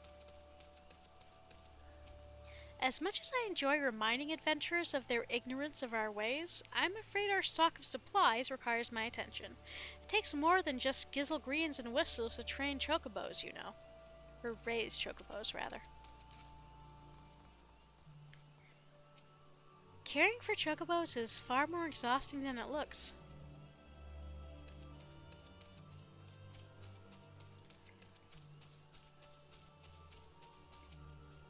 You ever set foot on a ranch afore, stranger? Just mind you don't rile up the chocobos now. Let's go ahead and attune to this aetheryte before we do anything else here. Aetherites are pretty as shit. They're all slightly different from each other. The ones in each region will have a lot in common with each other. Like the ones in this area around Gridania and in the Shroud look a specific way versus the ones elsewhere. Like in the area around Ul'dah or Limsa Lominsa. When you visit other locations of the world in the DLCs, they look even more different from each other. It's fascinating. Bent Branch Meadows is connected by the Fur Line to Kurthus in the northwest, and by the Lumber Line to Thanalan in the south. When seen on the map, the place where the true roads meet resembles a bent branch, hence the name.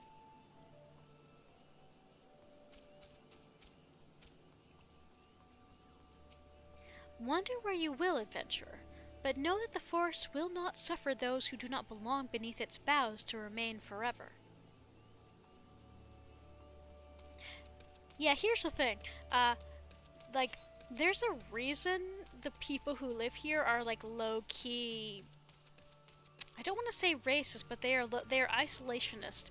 And part of that is that the elementals will legit yeet people out of here or kill them if they don't belong here. Are these gizzle greens not the most luscious specimens you've ever seen? That they should flourish while the land at large is in such a state of turmoil is a testament to the tireless efforts of all those who have nurtured them. Aye, these precious plants have been sheltered and tended to not only by botanists, but by hearers and soldiers as well. And again, because this brings me joy every time, if you ignore the spear, there is no Momo. She is gone. Let's go ahead and...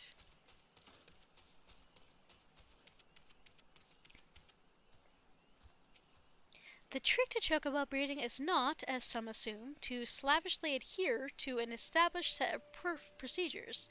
No, one's main concern should be to maintain a safe and happy environment for the birds. Hello, buddy. Boop. Hello there, adventurer, and welcome to Bent Branch Meadows. What can I do for you? What kind of place is this? The meadows are dedicated to the breeding and raising of those majestic birds we call chocobos. 'Twas built with the blessing of the elementals following the calamity. In addition to the stables, we've got fields for growing gizzle greens and all manner of amenities to ensure that our birds grow clever and strong.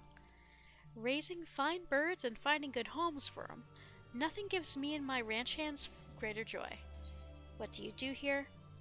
The ranch is owned and operated by Mughals Gift Mounts, and I'm the head wrangler in their employ. Till recently, chocobo breeding was the exclusive domain of the Ishgardians. They had a tight rein on imports, and nary a single female bird was seen outside the Holy See. But the calamity came and changed all that. The environment of Kurthus underwent a drastic change, and great flocks of chocobos fled to the Twelveswood. The rest, as they say, is history. So we actually work with this lady and some of the others here later to get our own chocobo. Do I not speak the common tongue with sufficient facility? How might I convince you to part with a single chocobo? Oops. With the gil you earn selling one bird, you could raise 3 more. Really, do Gridanians have no understanding of simple economics? Have you heard a word I've said, merchant? I would not trust you with a feather from one of my chicks' heads. Do you honestly believe I would hand over the care of a chocobo to a soulless gill grubber like you? Ooh, it's spicy up in here. Chocobos are as smart as they are sensitive. If you train them with love and care, they'll reward you with their undying loyalty. I'm low-key mad that we all see that the only chocobos at this ranch are the standard size chocobos. I really wanted to show y'all some of the little baby ones. You know, aka the ones that I can use as a Lala. Let's see. Well, let's go ahead and do some of this quest.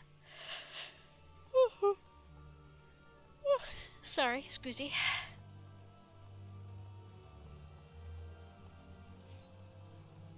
Oh, that's right, we gotta do the 3 pillars.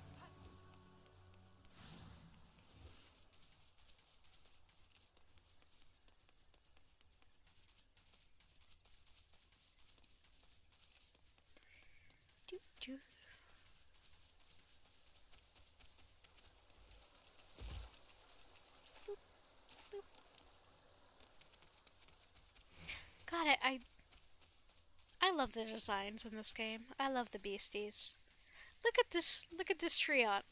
He's just a big old man's. I don't know what he just put in his mouth, but he's happy. I love you, Treant.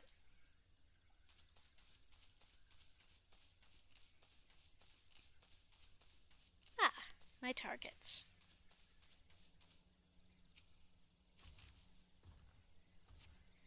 You feel a ravenous gaze. Surfeit Cloud.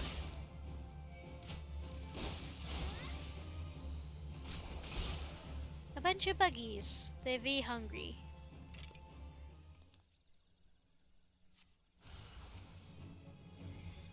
Oh, it's a lumber toad. Hello.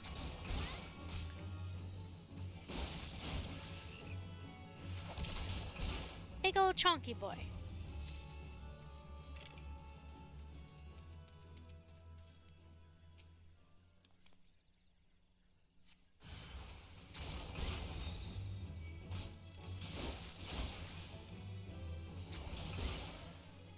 Now I'm pretty sure, did I see an NPC up here that I could talk to? I did, I think. Hello. Spirithold has been overrun by malicious imps. Have a care you do not fall prey to their subtle glamours. Let's go take a look at the main quest thingamajig we're supposed to be doing.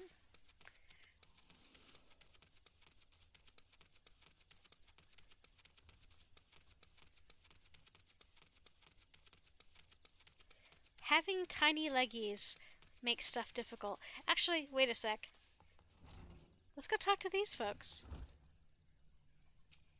Do not judge the 12-wood by what you see on the surface.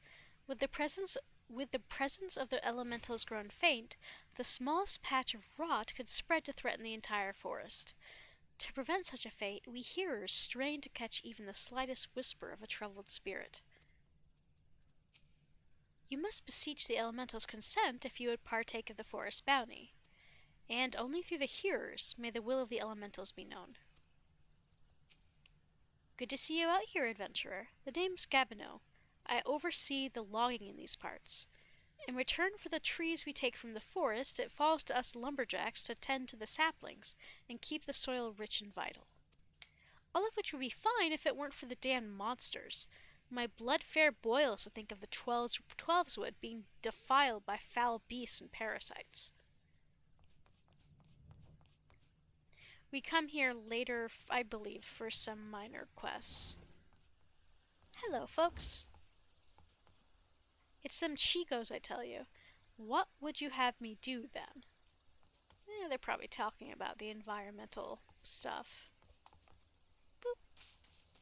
Oh, hello! You're a target. Let's kill you.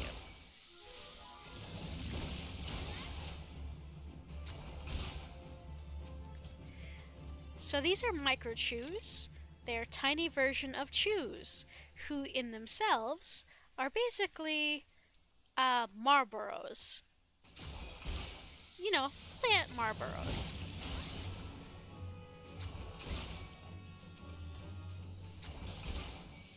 It just makes me laugh. So, the last time I was at MagFest, which is the music and game convention that around Baltimore, Maryland, someone or some group had brought he was a big old like real life Marlboro statue, and there's a fate we can take part in. Well, let's stuff our face with some marmot steak and murder Seminoles. And this will serve two functions because I have to kill some of these guys anyway for my hunting log. What I was saying though is that at MagFest, in one of the corridors, somebody had set it was a pretty big statue. It was not statue. It was I don't know what to call it. It was cool anyway. It was a Marlboro, and it was smoke came out of its mouth because there was a smoke machine inside it. It was cool. Hey, Kit. Thanks for popping by. Say hello to the potato.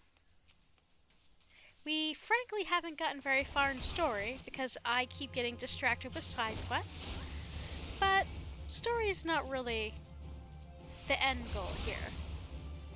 My goal here is to show off as much of this game as possible.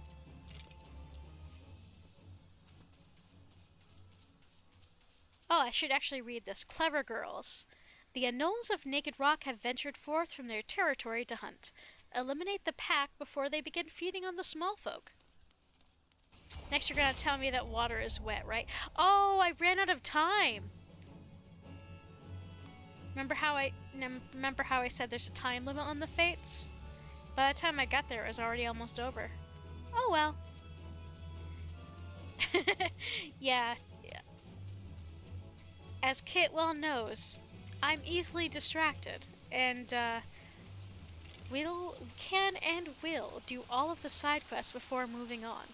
The first time I played this game, I didn't even do the first dungeon until I was well into my character was well into their level 20 or 30s as far as levels go.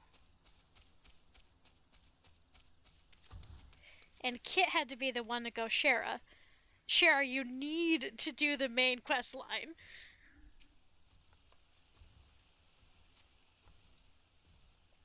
You're about to enter an instance battle. Yep, let's go do it.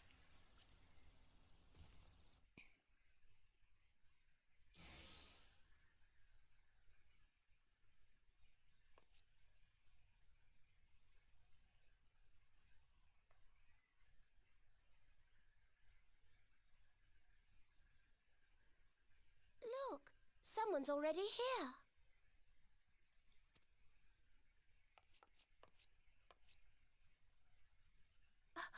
Oh dear, is that a sword in the stump?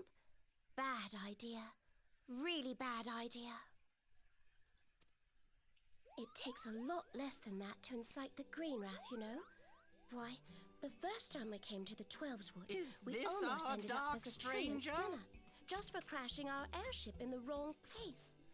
It was all Papalymo's fault, of course, though he'd sooner swallow his staff than admit that he's wrong. No, not this one. Not even close. Kupo! You know her, Kuplo Cop? Well, not exactly, but we did once share a carriage. Isn't that right? So this was the Moogle that stole that dude's wine in the opening cutscene.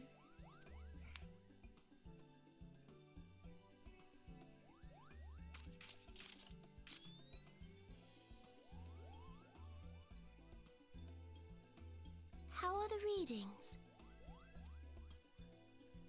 Same as the last. There is a disturbance here as well. And newly manifested at that.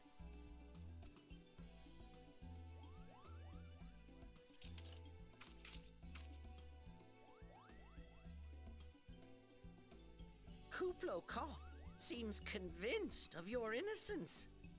But if this isn't your doing, whose is it? I don't know, bitch, just got here. Ever since the calamity, the forest's been really sensitive. The slightest disruption to the etheric flow, and this sort of thing happens.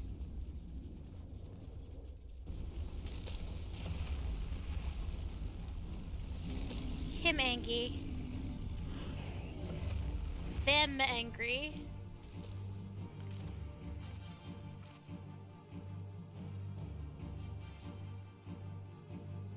It seems we have little choice.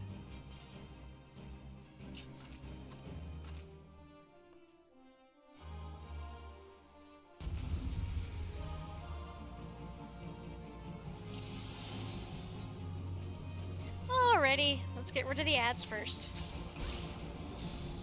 Do you want to get eaten? Hit them harder! I'm trying!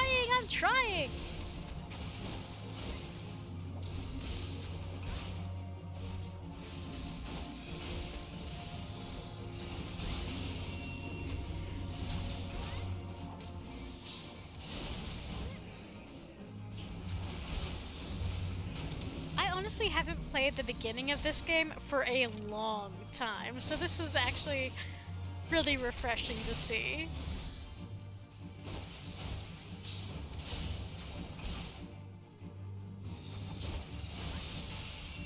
Alright, yep, let's...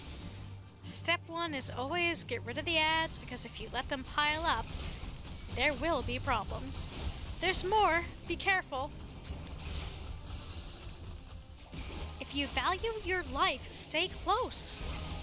I know, I'm getting rid of the ads. Give me a sec.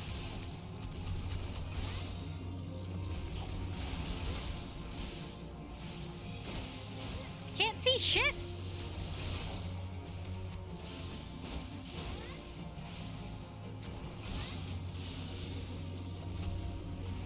Alright, where are the ads?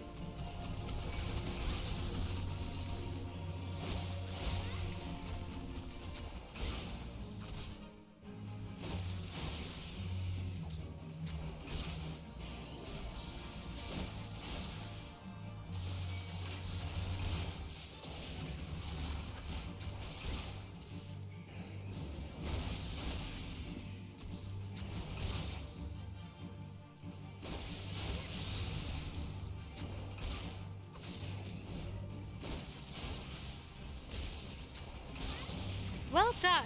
We're almost there.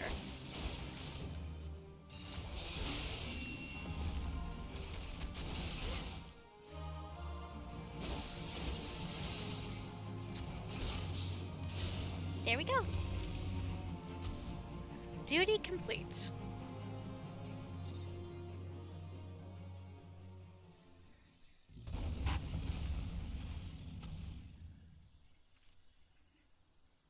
Sorry, buddy.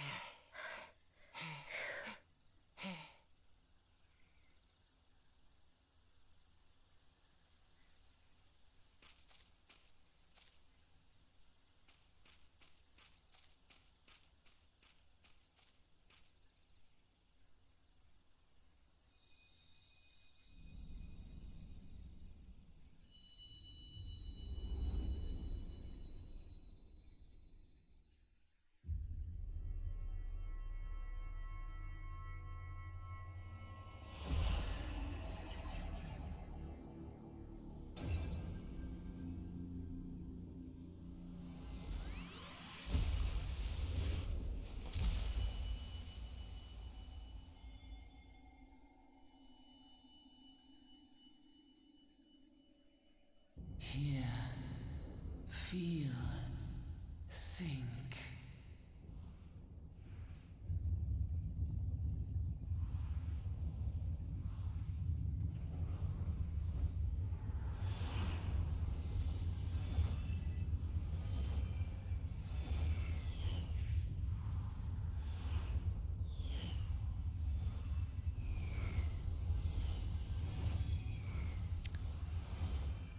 You know, I haven't seen this cutscene since I beat the later,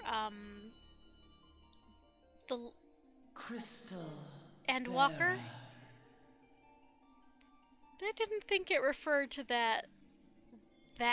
those events this early. I am Hydaelyn, all made one. A light there once was that shone throughout this realm, yet it hath since grown dim. And as it hath faltered, so hath darkness risen up in its stead, presaging an end Hey, to Sandra. life. For the sake of all, I beseech thee, deliver us from this fate.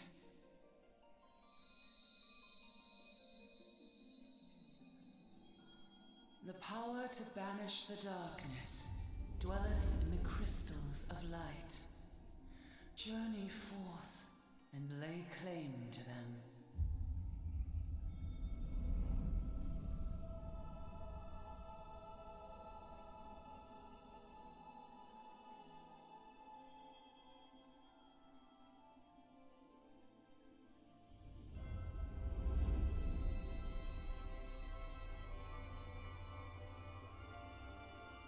By thy deeds shall the crystals reveal themselves to thee.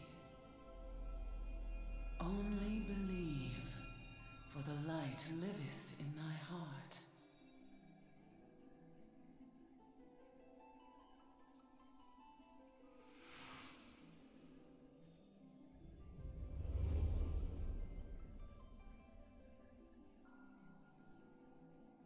No worries, Sandra. Like, this is the first story thing we have done this whole stream, because me being me, got distracted by side quests. Though I can't regret it, because it's world building. Go now, my child, and shine thy light on all creation.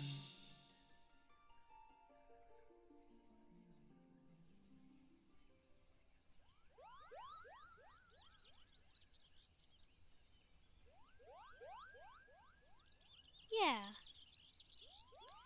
It's honestly You been a fainted. joy. A surfeit of ether, no doubt. And what have we here?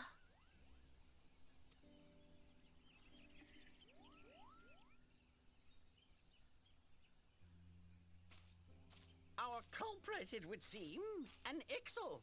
And no ordinary Ixal either. A chieftain. That they would venture this deep into enemy territory, the beastmen may indeed be acting under orders.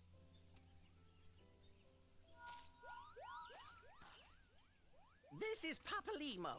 We found How the are we culprit. feeling then? It was an Ixal Better? chieftain. Good. Yes, we'll seek Brother Esumian's cooperation in the matter. Ida? Oh, loud, tactless. Much the same as always. I love the background chatter is all. Giant crystals? Can't say I've seen any. Are you sure you're feeling better? Understood. Over and out. So there are such things as link pearls, which Kuplokop, please bear word of these developments to Brother Esumian. We shall soon return to give a full report. link pearls are basically cell phones, or perhaps pagers would be better. The thing is that link pearls only work. Link pearls or link shells only work between a certain special group of people. Understood. Over and out. Kupo! In universe, anyway.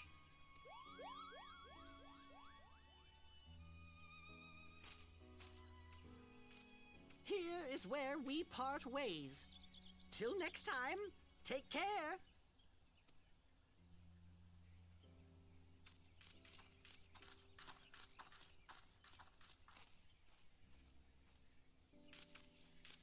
I think that sword might be a clue. You should definitely pull it out and take it back to the Bannock.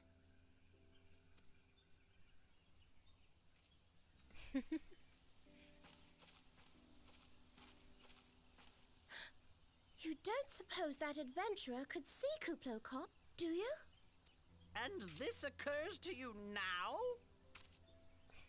Yes, it seemed that way. Time will tell. So, this is Yida, and this is Papalimo. And this is not the last we've seen of them. Well, time will have to, because you won't. You never tell me what's really going on. Unless you don't know what's going on either. You'd like that, wouldn't you?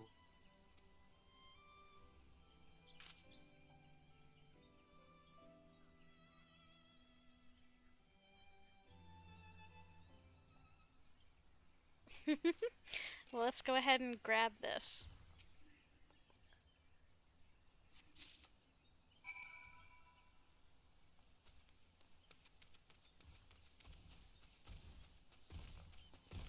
You go, Pichu!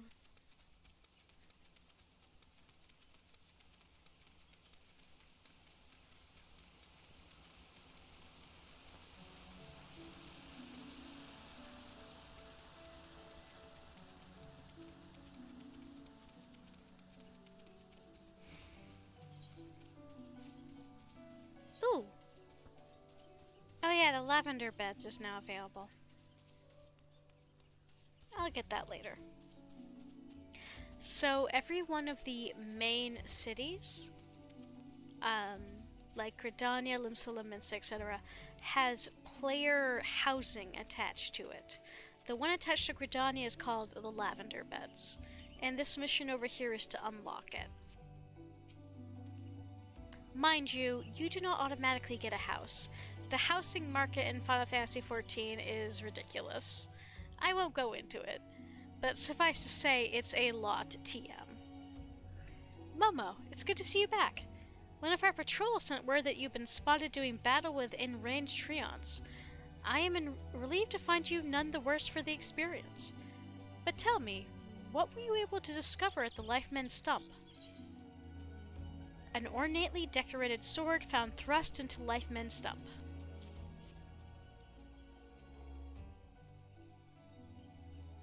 A stump in the sword and a dead Ixal. I can say with absolute certainty that this blade is of Ixali origin. It's of a kind used exclusively in the Beastman's rituals. The Ixal rarely set foot in the Central Shroud, so tight is our guard over the area. What purpose could have driven them to take such a risk? I fear something is afoot. What's that?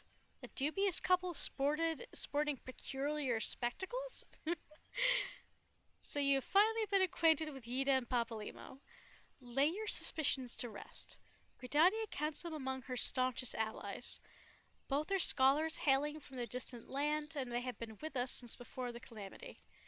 Their garb may appear outlandish, and their exchanges baffling, but never once have they given us cause to doubt them. Indeed, they often assist the gods Quiver and the Wood Whalers in their work, much as I hope that you will in the days to come, Momo. Although our unknown visitor eludes us still, owing to your efforts, we have acquired important intelligence on the Ixali threat. You have my gratitude. We are fortunate indeed to have a capable adventurer such as you aiding us. I pray you will continue to serve the people of Gridania in whatever capacity you are able. Chasing Shadows.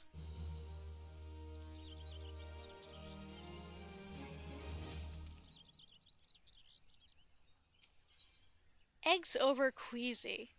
Galfred, chief instructor at the Bannock, wishes you to collect Chigo egg sacs. Momo, injuries to several of my men have left me short-handed, and I require a capable sort to complete their unfinished duty. The task is simple. Put down as many of the local Chigo population as necessary to acquire 3 of their egg sacs. Having done so, you are to deliver them to these fucking names. Monranguin at Gilbert's Spire. He will answer any queries you may have. Now, I have other business to attend to. Alright, time to do some murder. I'm not opposed to murder. In-game.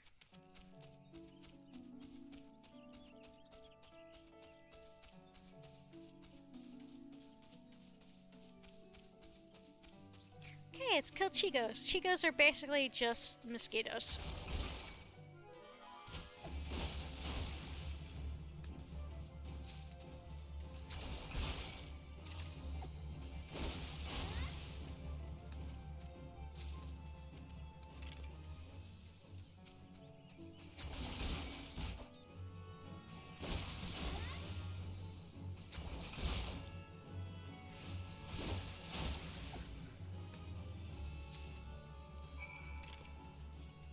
Alright, let's go ahead and deliver this.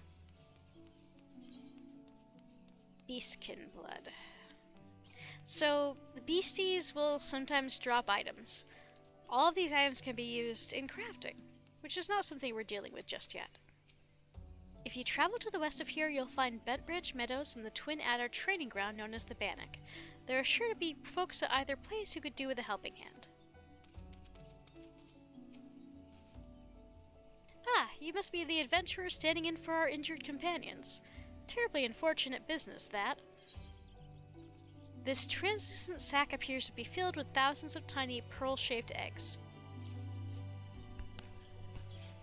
It seems... Sorry about that. It seems, however, that you had little trouble gathering the egg sacs in their stead. Excellent work. I shall have them sent over to the Trappers League immediately. Lest you wonder, those egg sacs are not destined for the dinner table. Members of the Twin Adder and the Wood Whalers are assisting the League by collecting the samples they need to check for signs of sickness. The Chigo, you see, is one of the few creatures capable of transmitting the disease known as the Creeping Death.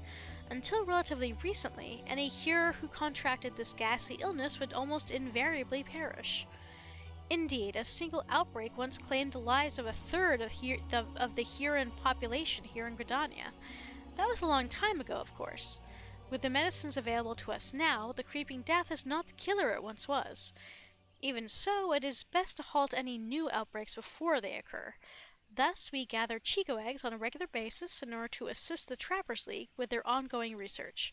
Your timely assistance is most appreciated. Eggs over queasy. High potion. Surveying the damage. A guard at Gilbert's Spire named Monranguin needs you to recover the surveying equipment left behind in a cave by a startled recruit. Such an embarrassing turn of events. I sent a recruit from the Bannock on a surveying expedition only for the craven to turn tail and flee at the first sign of trouble. This is not how we treat requests from the Conjurers. And it is as if such a poor showing wasn't bad enough, the lily-livered half-wit left behind the surveying equipment provided by healer Pauline herself.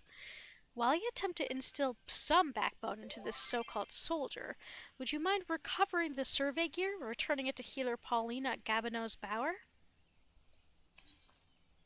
I just got an invite for a free company that I'm not going to join.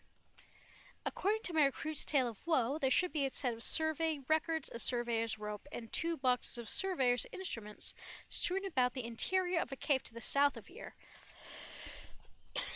My apologies, guys. Give me a second, need some water. It's a wonder the damn fool didn't lose his boots. Matron, watch over you.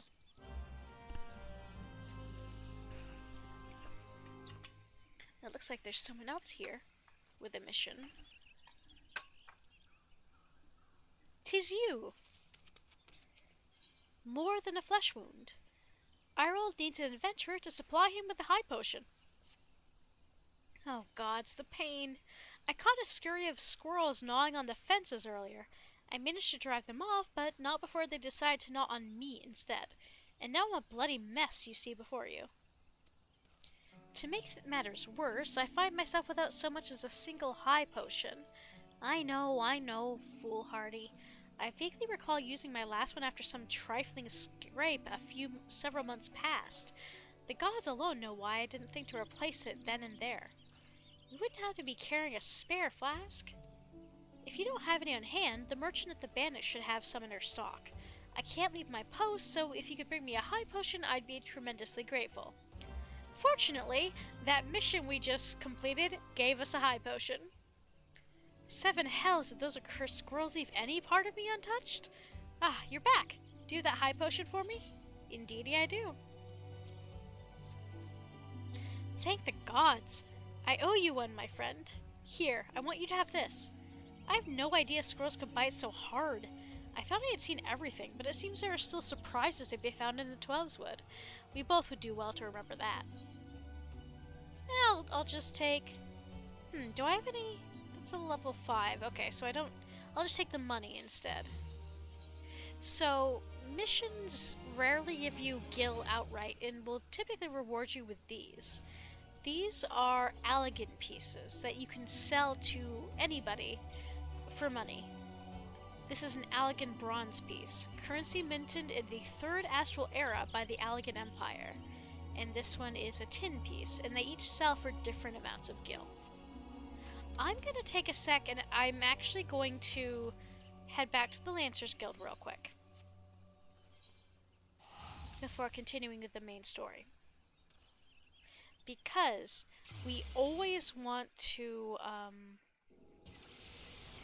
if possible, we want to do the missions for our job as quickly as possible, because at least later on, doing those missions will unlock abilities.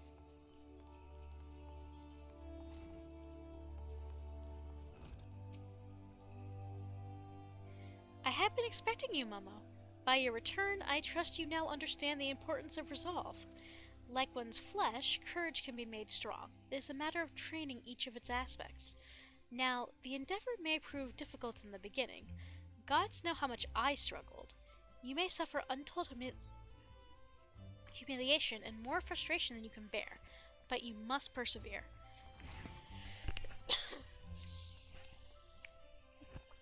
Sorry, excuse me. Whenever you engage an opponent, whether in training or in earnest, making a conscious effort to fight with composure and resolve. Over time, doing so will become second nature, and you will acquire such courage as you never thought could be yours. Mind you, not all battles entail a physical clash of might.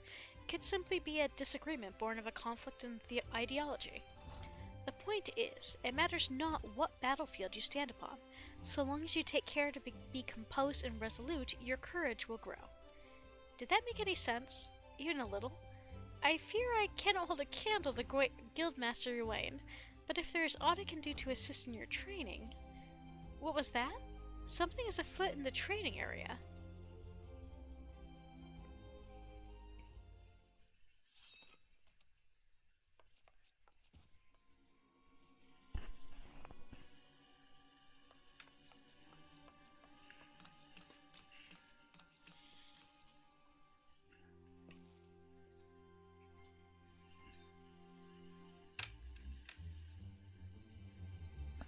And you call yourself Lancers? Pathetic.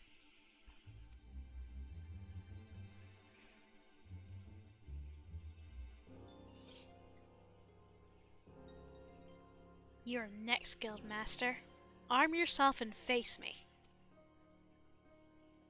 Refuse, and all will know that you are no true Lancer.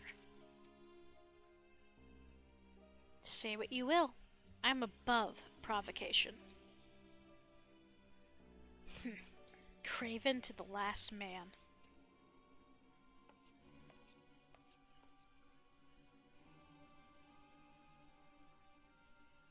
Ah, but what have we here? Wait, she is but a novice. That makes no odds to me. You yourself admitted her to your ranks, did you not?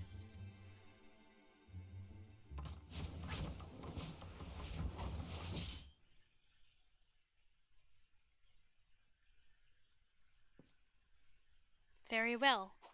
I shall withdraw for now. Yet know that only the fearless are fit to wear the mantle of Lancer. I look forward to measuring your worth in the days to come.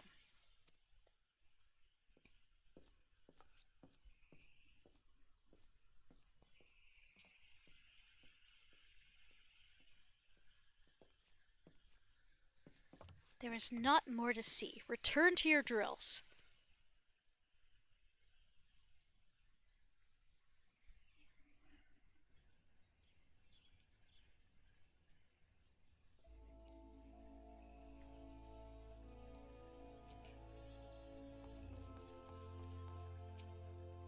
Momo, you made no attempt to evade his thrust. Did your opponent so unnerve you as to deprive you of your senses? Well, it's of little consequences now. You need pay no further heed to our uninvited guest. Lest you wonder, it is not uncommon for challengers to come pounding on our doors seeking to test their mettle.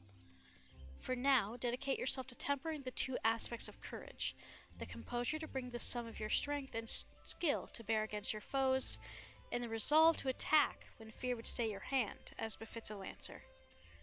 When next we meet, I shall have another trial for you, one that will put your courage to the test.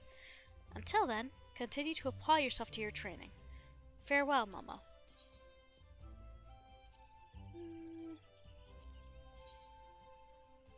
I guess.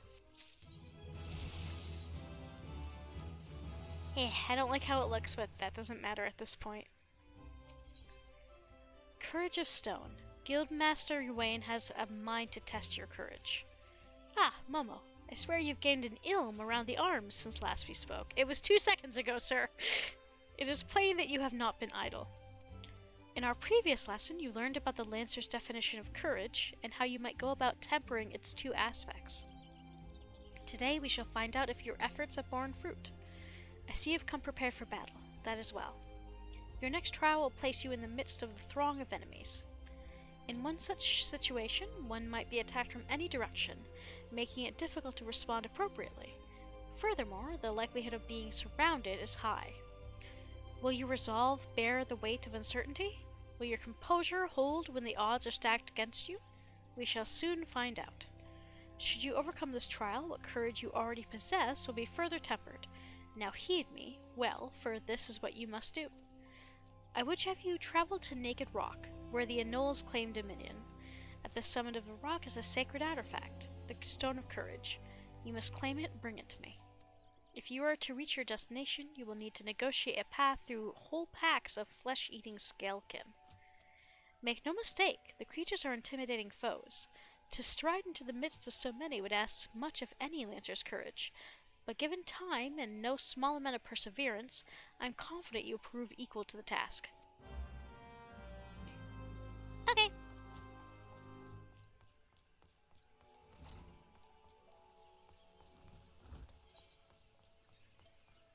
Let's see. I am going to go do some of these quests over here, because that's something I've been putting off. Accidentally, mind you, but still. Yellow Surfing Gate. AKA the main gate.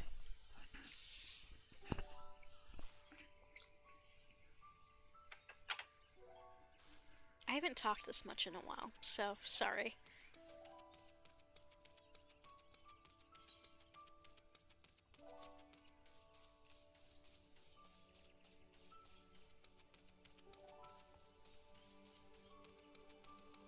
Oh, hello!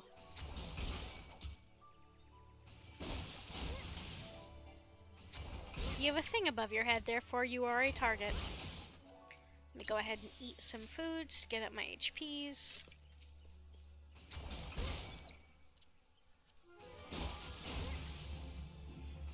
We have an ad break coming in about 5 minutes here.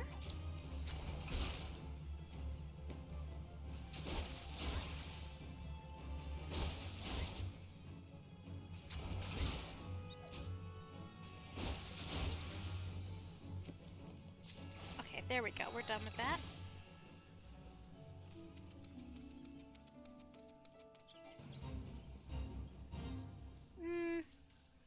XIV scouts have been spotted near Tree Speak. Locate the invaders and drive them from the forest by any means necessary. So, when it has a level sync here, when you're more than more than 6 levels above a fate, you have to click the level sync thing out to be able to participate. And you don't get as much experience points as you would had you did it at the appropriate level. So I'm just gonna go. But yeah, this actually so when you're at least 6 levels above, actually closer to, no, I would say 6, enemies won't attack you. Like, I'm level 11, these guys won't fuck with me because they're level 3, but this gives us the ability to just sort of observe these little beasties. And they really do have fun designs. They're just bald little chicken men's who happen to have weird teeth. The Ixal have they're just really fun designs.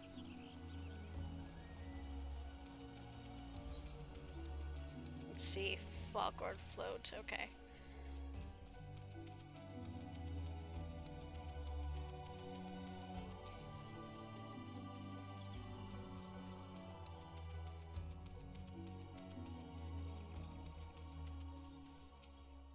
You are come to the hamlet of Hearsmill.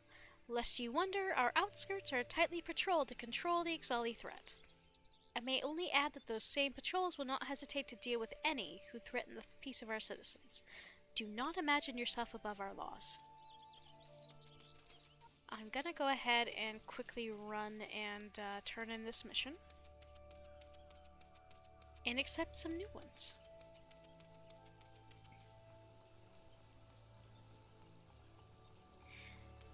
Demeta is an interesting character. I suppose there's nothing to be done. What's that, young lady? You have something for me? A hempen bag filled halfway with ripe muntoy beans. My missing bags of muntoy beans! But how? You didn't track down those wretched Opo-Opos, did you? I had all but given up hope before you arrived with these beans. I can make enough muntoy tonic for everyone in Hearsmill. As long as I have enough Microtrue leaflets to flavor it, there should be no complaints. Speaking of which, my son drank unflavored Muntoy tonic the other day. One of his friends challenged him to do it, he said. And do you know what? He drained the whole cup in one great gulp without making so much as a face. Oh, he grows stronger and braver by the day. Nay, the very hour. Either that or my secret recipe is rather more delicious than I imagined.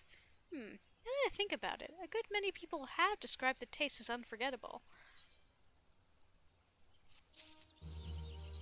This lady's a bit of a character. Demeta leads someone to gather Microtrue leaflets for her cooking. Drink your beans, dear. Oh dear, if I'm to make this much Muntoy tonic, I'll need far more Microtrue leaflets. Young lady, would you be so kind as to fetch me 4 leaflets from the Microtrues outside the hamlet? I'm whipping up a fresh batch of Muntoy tonic, you see. Oh, it's a lovely drink, absolutely bursting with nutrients and goodness. I'll have you know I always drink at least 1 cup a day. Alas, few people share my passion for healthy living. Truth be told, most won't touch the stuff. Not unless you add Microtrue leaflets, anyway. Apparently, the taste and smell are too distracting or some such nonsense. Oh, but listen to me prattling on like a Nishgardian priest. I shall stop talking and start stirring. Well, don't just stand there, dear. Run along and fetch me those leaves. This batch will be ready soon, and it'd be such a shame if no one could drink it but me. Let's go ahead and accept these other ones. Lineve, a quartermaster of Hearsmill, needs an adventurer to bring her Glimshroom, a variety of brightly growing fungus. You have the look of an adventurer. Adventurers love little tasks, do they not? Well, I'd need you to head into the forest and pick a Glimshroom for me. You haven't the faintest idea what a Glimshroom is, do you? Glimshroom is the common name for a variety of fungus with a unique white phosphorescence. What did you say? A glowing mushroom? Yes, I suppose you could put it that way.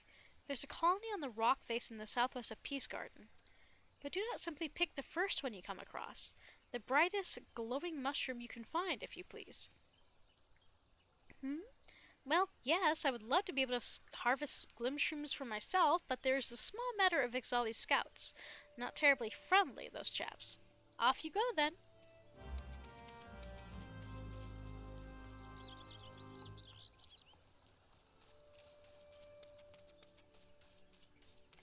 And let's go ahead and accept this one as well.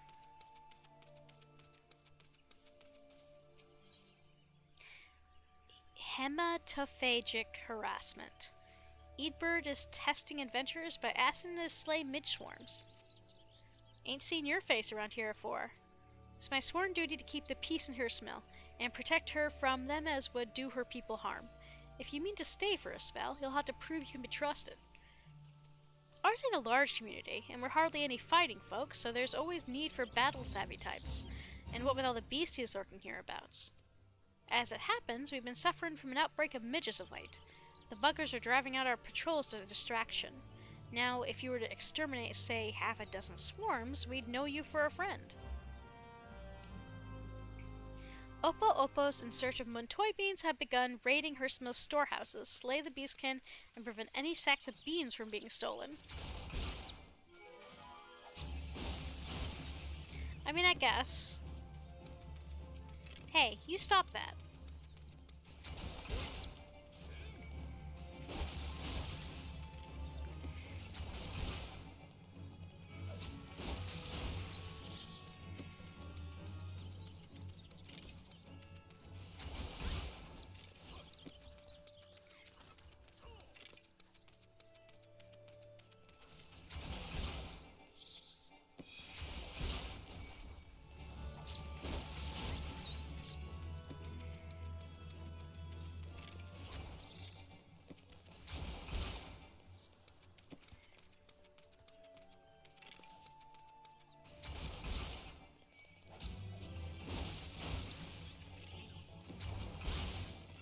These nuisances.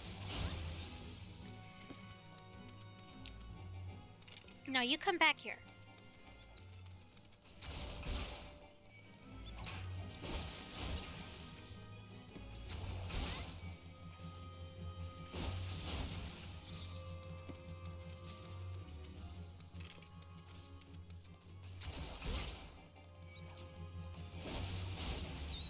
This, to my understanding, is, both a waiting game and a kill enough of these little bastards to meet the bar game. There's 4 sacks of Muntoy beans in total, and the goal is to prevent them from being destroyed.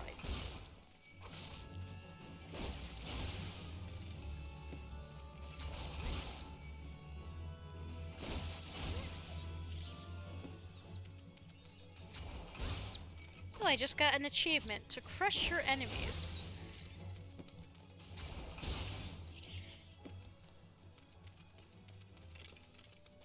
Nearly done with this fate. Actually, this might be a chain fate, if I remember correctly.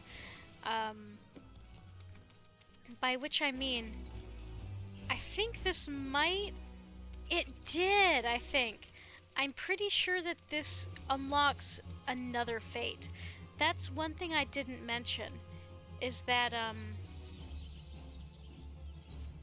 sometimes when you complete a fate, it starts a chain of other fates that occur nearby. I think that was one of them. Oh, so Chocobo Keep.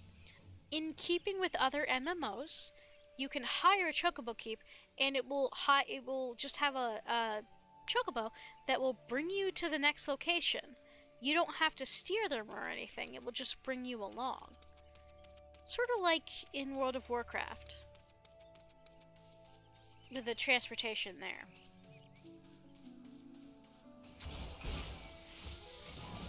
But oh, I forgot to mention, guys, thank you so much for your patience with these ads. If I could turn them off completely, I would. But scheduling a relatively long one once an hour means that you don't have a bunch of tiny ones throughout.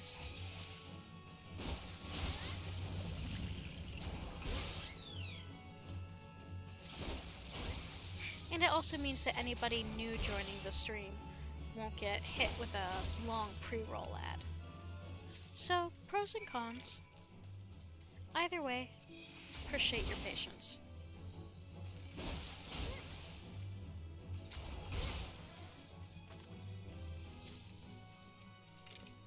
Oh, I didn't realize he wanted 6 midge swarms. Not that, of course, that's a challenge. It just means we'll have to track down 6 different ones and kill them.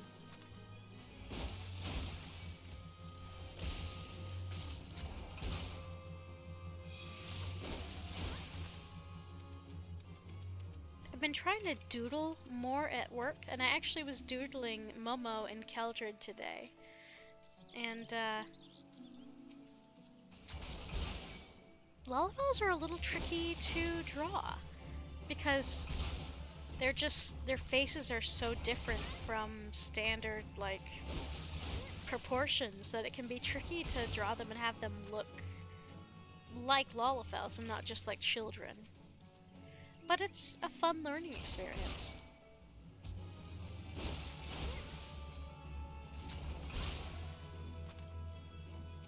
And this should...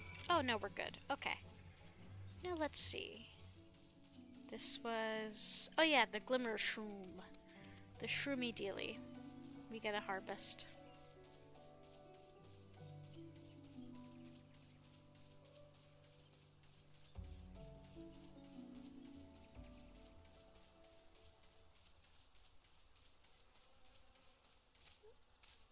Well, it does look like the biggest one.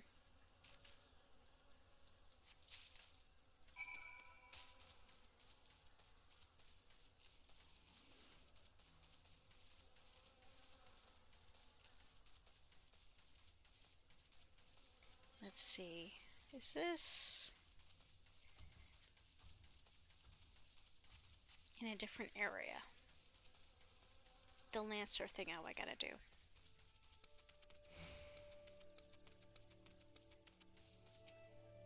You've done us a kindness and proven yourself a capable besides. Take this with Ursmila's thanks. Ah, before you go, I've thought of something else you could do for us. Yeah, I figured. Harriers of the Hedge Tree. Eadbert needs someone to investigate the area surrounding the hedge tree. Would you mind going to the hedge tree and seeing all is well? Since ancient times, the tree has guarded these woods with her holy presence. Lately, though, we've been hearing reports of Ixal pecking around in her vicinity. No more than scouts, I'd wager, but if they were to lay their filthy hands on that hedge tree, well, it don't bear thinking about. So I'd be much obliged if you head southwest to the hedge tree and see that no harm has come to her. Oh, and if you chance to encounter any Ixal, send them packing. Be warned, though, the birdmen ain't like to take their leave without a fight.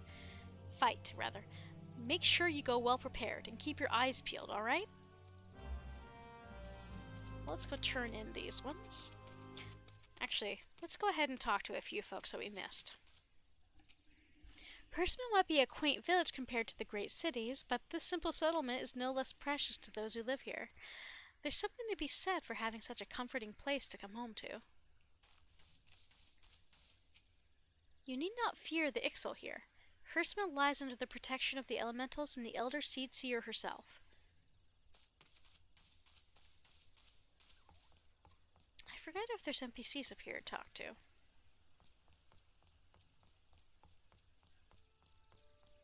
Where in Oshun's name are those damned Ixal? So no, but we can listen to them talk to themselves.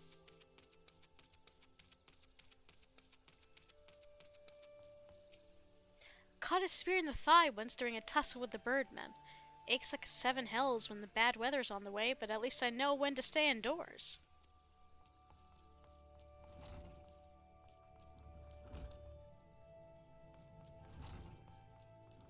I cannot sleep a wink with that snoring. Eeh. More barracks than individual lodging, it seems. The water wheel is the pride of Hurstville. Many here would gladly lay down their lives to defend it.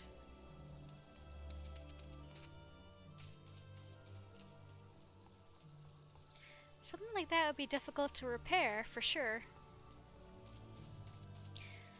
So, these are not characters that are going to come up just yet. But this fella has a part to play in the main. Well, I forget. Is he in the main story? Is he just in the weapons? Either way, Gerald's funny. Gods, I've been dry as a bone for for the past 6 spells. Mead, just give me enough mead to wet my lips. No, sir, you are an alcoholic. I'm not helping you with that.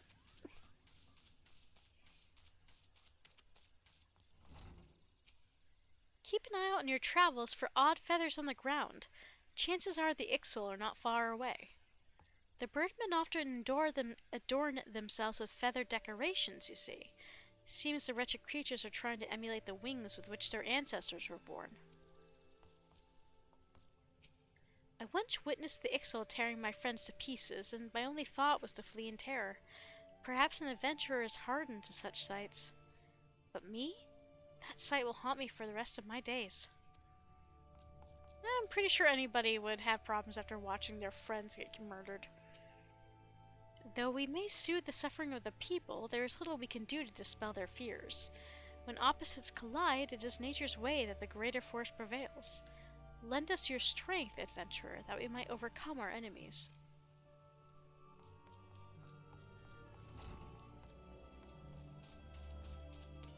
Hello. You have a fancy clothing. I have traveled thousands of malms in search of Eorzea's greatest weaponsmith. Instead, I have found the most detestable specimen of man imaginable. Which BT Dubs was the fellow we just talked to, the alcoholic over in this corner. This fella is also part of that. Yeah, to make a long story short, some of these NPCs are part of a quest line where you can get a slightly better weapon. Of course, that weapon is now pointless because now that the DLCs have come out and there's better weapons available pretty much right off, but it used to be important. The water wheels make such a comforting sound. As long as I can hear them, I feel that everything is right with the world. There are those born in Hearstmill who find themselves unable to rest without the constant creak and trickle to lure them to sleep. What do you think of our water wheel? It might not be as impressive as the grand wheels in Gridania, but it does give the place a certain charm. The constant flow of the stream, the churning of the blades. Like a balm for the soul it is.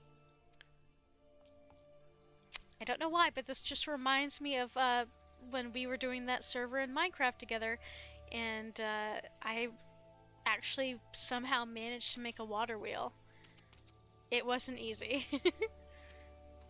You're back. Did you manage to find the microchew leaflets I asked for? A tender, fleshy leaf taken from a microchew. Let's see. Yes, that's 4, all right. Such a lovely scent. Now that you've gathered only the 4 I asked for and not one more, yes? I know I shouldn't have to ask, but these days, more and more people forget to take only what they need. If we're to live in harmony with the wood, we must respect life and remember what it means to take it. Never be wasteful. Know the value of life and know the value of our time here in this world. That's why I always live my life to the fullest, wasting nary a moment and nary a word. Nay, not so much as a single one. Truly, ma'am, because you're saying a lot of words that don't need to be said. Remember, if you mean to remain within the Twelveswood, you must be ever mindful to show respect and gratitude to the forest and the elementals. You know, you remind me of my son. He's such a good boy, but sometimes forgets what it means to be Gridanian. Why, just the other day, I caught him and his friends throwing Muntoy beans at each other. Needless to say, I was terribly cross. Who wouldn't be? And all set to give them a memorable scolding, when I noticed they were playing in teams and that my son was leading the winners. Oh, I know I shouldn't have been proud, but when I saw the way he marshaled his troops, by which I mean his friends, it was so clear to me that he was a born leader. Where was I? Oh, yes. You see, later that day I was cooking dinner and he, quite without prompting, offered to wash the dishes. Or vegetables. He's such a good boy, you know. This lady is so cute.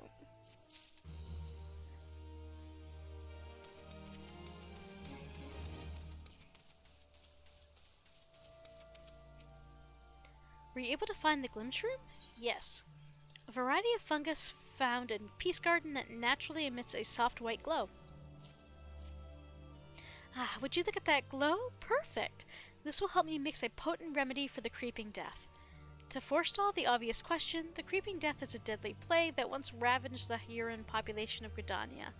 Though it can now be cured through simple conjuring, it doesn't hurt to have a ready supply of the medicine. After all, out here in Hersmel, we cannot always rely on a conjurer to be on hand whenever a youngling coughs. Thank the matron for wandering adventurers, though,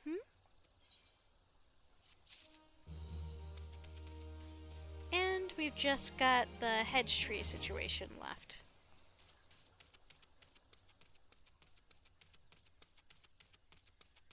Now I think I will do this last side quest, and if there's another one following it, I will do that one. Then we will do this, the Courage of the Stone for the Lancer Guild, and I think we'll be done for the night. Simply because I made the poor decision to accept the offer to work tomorrow.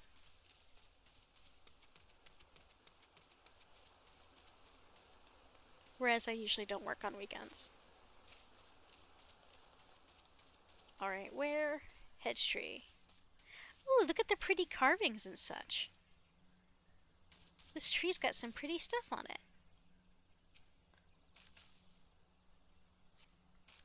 I sense a hostile presence. An XIV scout. Hello!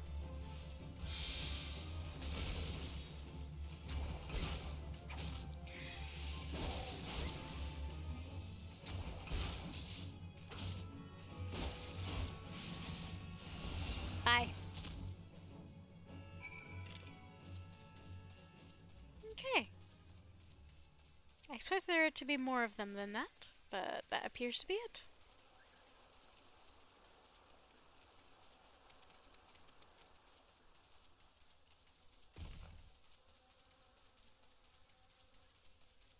Yeah, there is a fate over there called...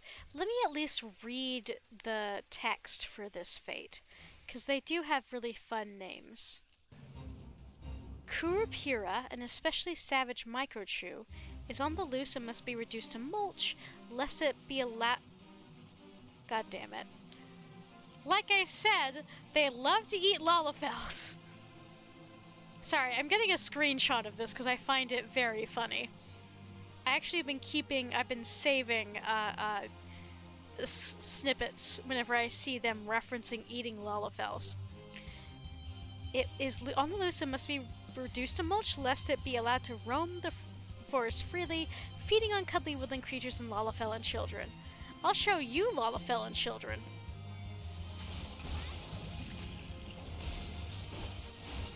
And if I die, well, an attempt was made.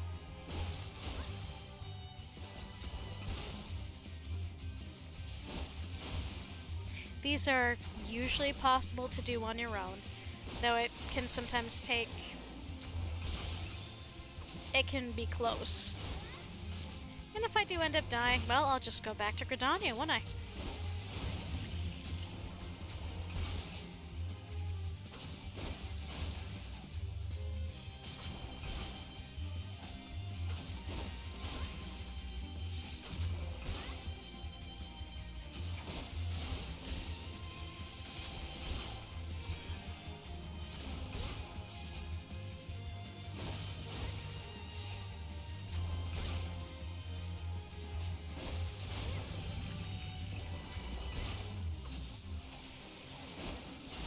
Dear Beastie, I object to the concept that you will eat my brethren, therefore I'm going to at least attempt to kick your ass.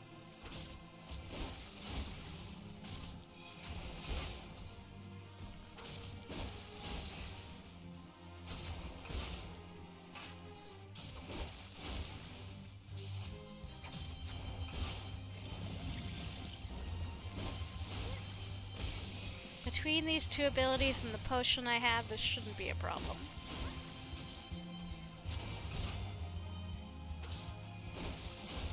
Kurupura is the name of this beastie.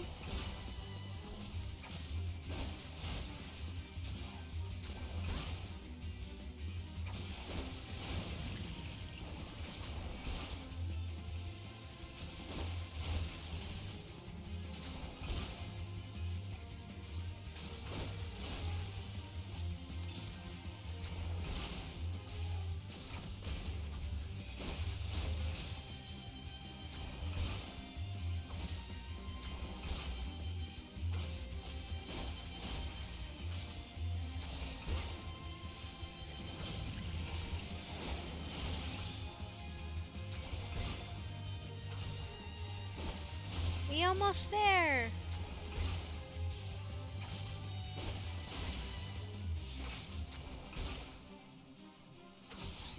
Eat shit.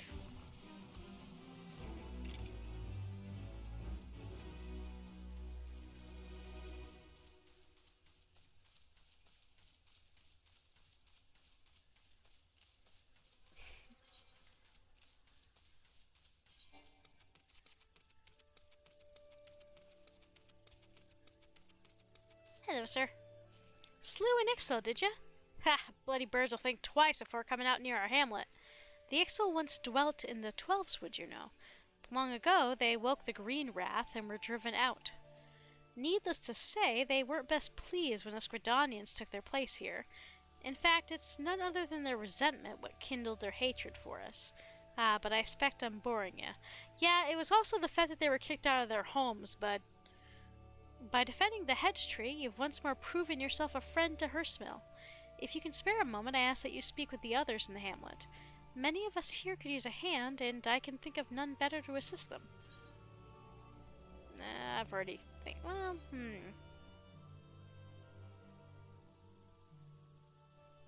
No, I've already got boots. So let's just go take the monies. Or, unless, looks like there's a quest here. Emiria of Hersmill is deeply troubled and could do with the aid of a kindly adventurer. The kindness of strangers. Pardon me, milady. Might you be the adventurer of whom Eadbert speaks so highly? If you could but spare a moment. I've never thought myself a popular girl, and men rarely give me cause to believe otherwise, yet lately I've been the recipient of several gifts. Sparkling jewels and fine silks, which a prouder maid than I would surely swoon, all from an anonymous admirer. Naturally, I was flattered, but I knew nothing of my mysterious benefactor, and so I endeavored to seek him out, only to discover that he is none other than Aelbert, the infamous rogue wanted for countless robberies in Gridania. I realize now that all his presents were taken from others, and that I have unwittingly won the affections of a dangerous criminal. But that's not all. With his latest gift came a request. He insists that we meet in the woods outside of Hersmill, where he intends to present me with his most precious gift. I'm at a loss. I beg of you, milady, will you not go in my stead?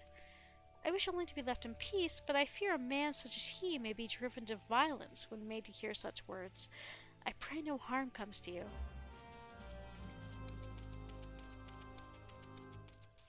I'll kill your stalker for you.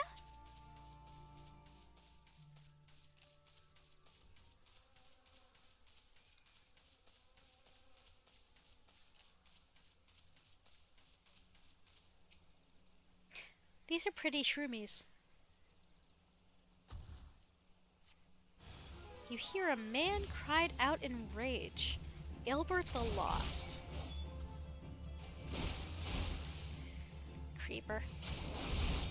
Let's see, this is Bloodbath. Okay, so this is another power, or another ability that when you attack an enemy, it gets HP. It gives you HP, rather.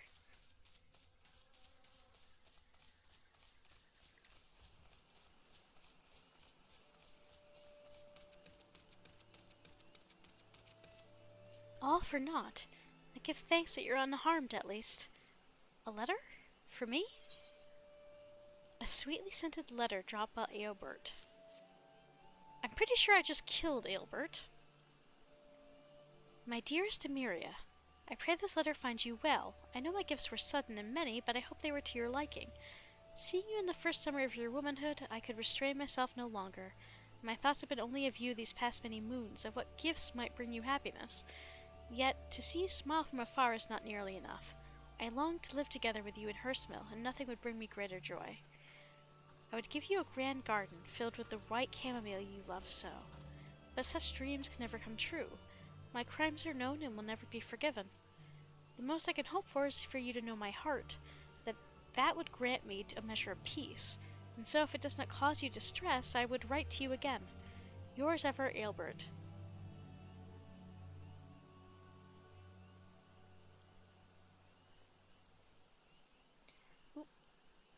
Thank you for bringing me this letter, Momo. His most precious gift? I understand now. But how did he know my favorite flower? Is Aelbert? No, surely it can't be. Anyway, we must return the presents to their rightful owners.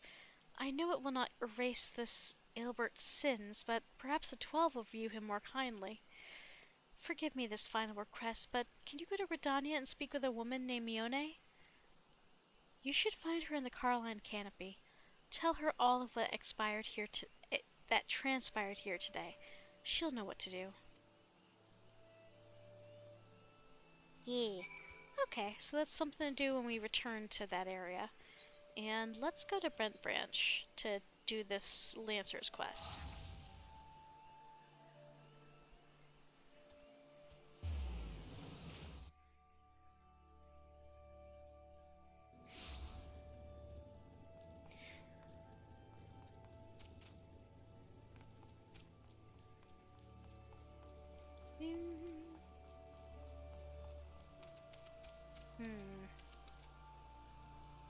I can absolutely jump and run over there, but the problem is I'll have to get back up.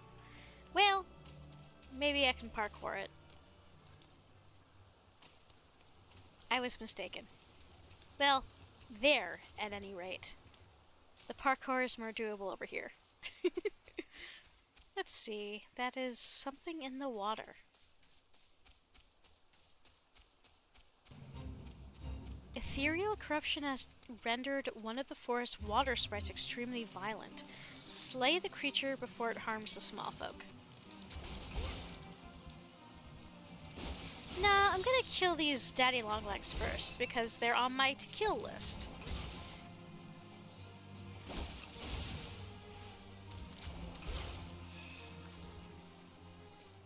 So this was the surveyor's stuff, with the person panicked and left behind.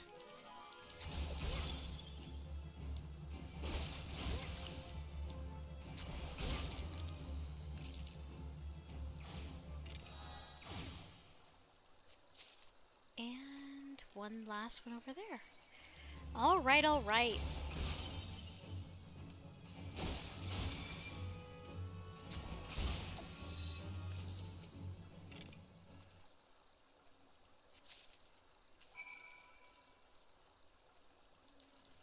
Oh, that's over. Okay, that is over there.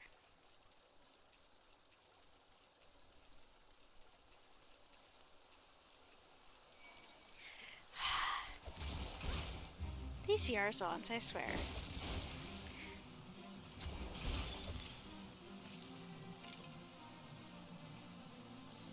They're just a mouth and legs, which, I'm not gonna lie, it's like a much creepier spore creation. It kind of looks like a more it's a more creepy Monster Factory joint is what it is. Oh, that was a main story quest. That wasn't the derp I'm supposed to be doing. Okay, I'm still going in the right direction though for the Lancer quest. I just got distracted.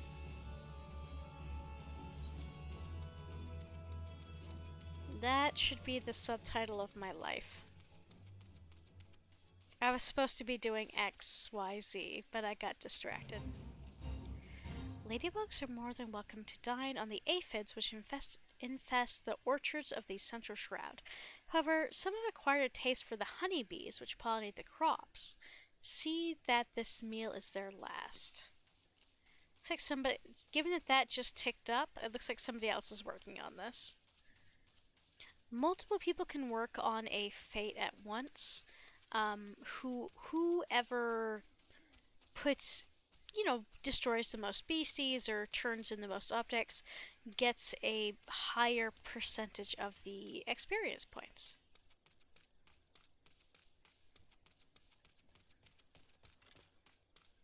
Hello!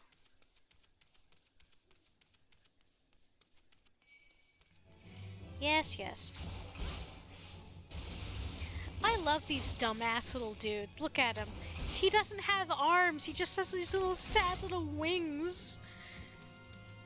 god, I love their design so much. They're like the most pathetic wyverns you've ever seen. Hello, person.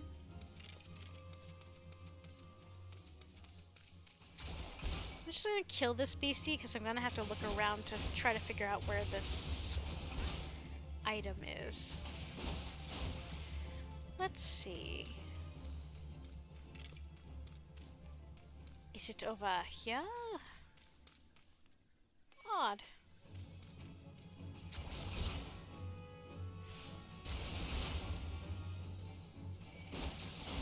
God, look at his dumb ass. I love him. Okay, so it's up there? Do I perhaps have to run around?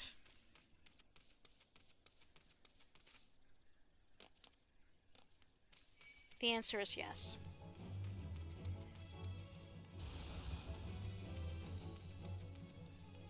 Turns out, you can be sneaky. Well, slightly. I'm gonna pre-kill some of these species so they don't get in the way.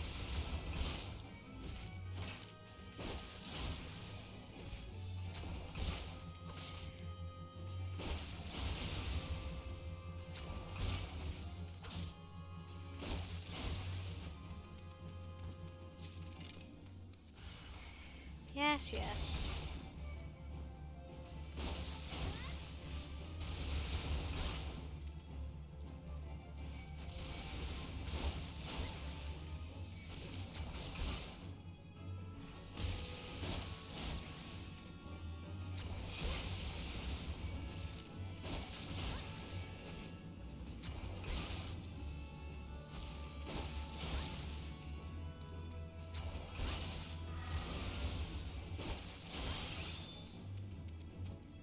Alright, let's grab this Stone of Courage.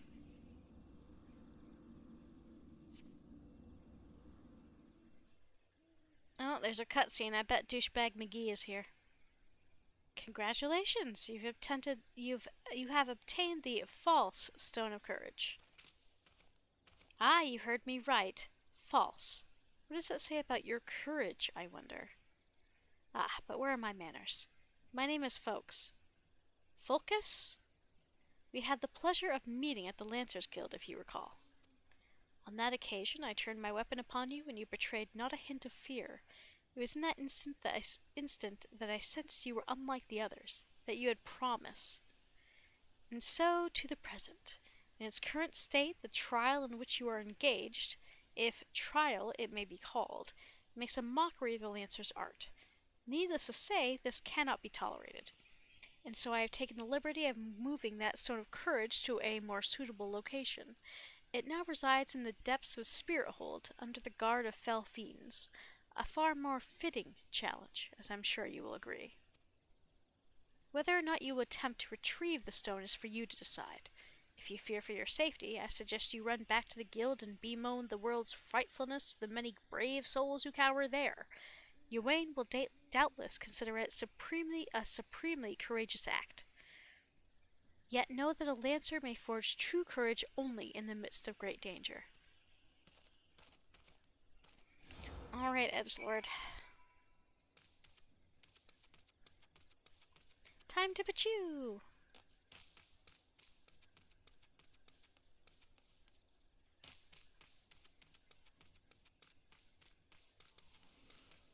It is times like this that I cannot wait to be done the base game so I can fly.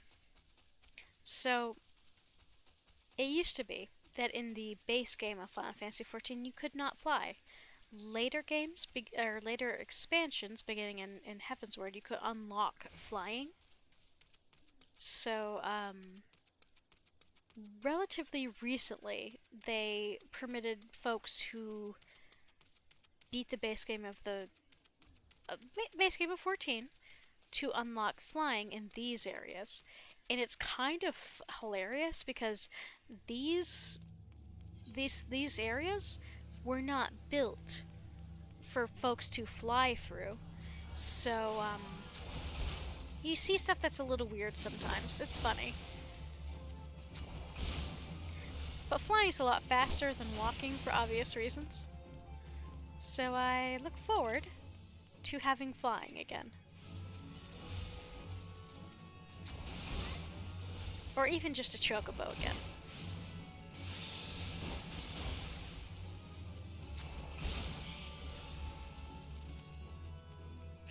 Ah, yeah. I figured I couldn't get away, but I still was gonna try.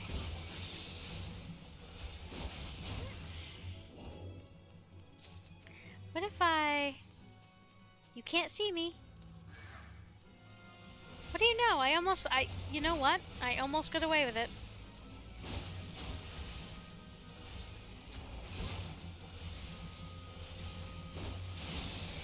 It's not even that I'm afraid of these beasties. It's that they're in the way.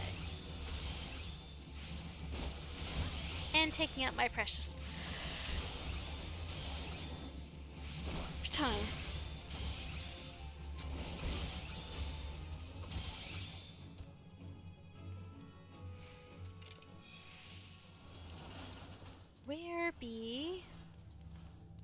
Where it be?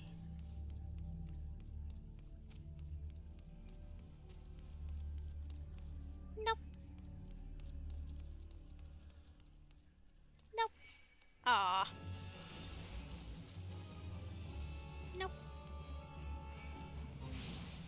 No, I don't want to be in a fate! A markedly mischievous monster known as Alex had been spotted in the spirit hold, ambush the voice and slay him before he can escape. No thanks. Not interested. Damn it. This is deeply inconvenient. Sir, I did not invite you to this, and nor do I want to be present for this.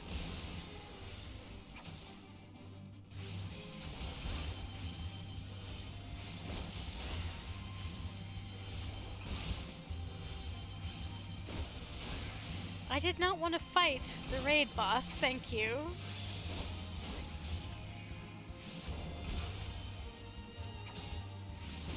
Sigh.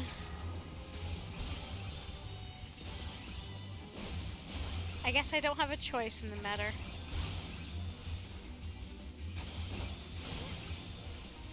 All these oversized beasties, they're twisting my hands to fight.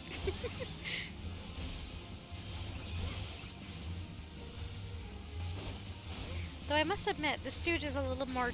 This is a bit easier than the Chew, the giant leafy guy. At least this beastie doesn't have poison.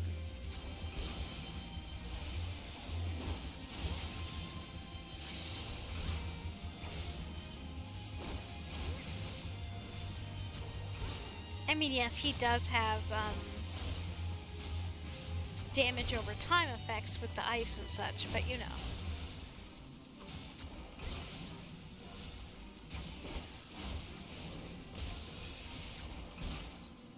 We have potions for that.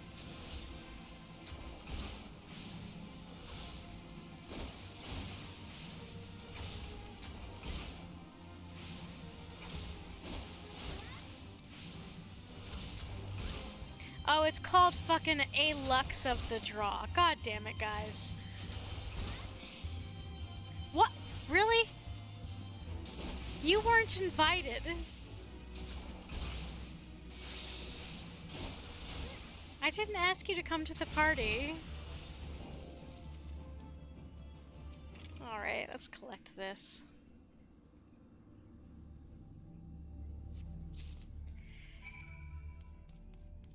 Alright, well, let's return to Gridania. We will turn in this thingo to Ywain and deal with the rest of it next time on Dragon Ball Z.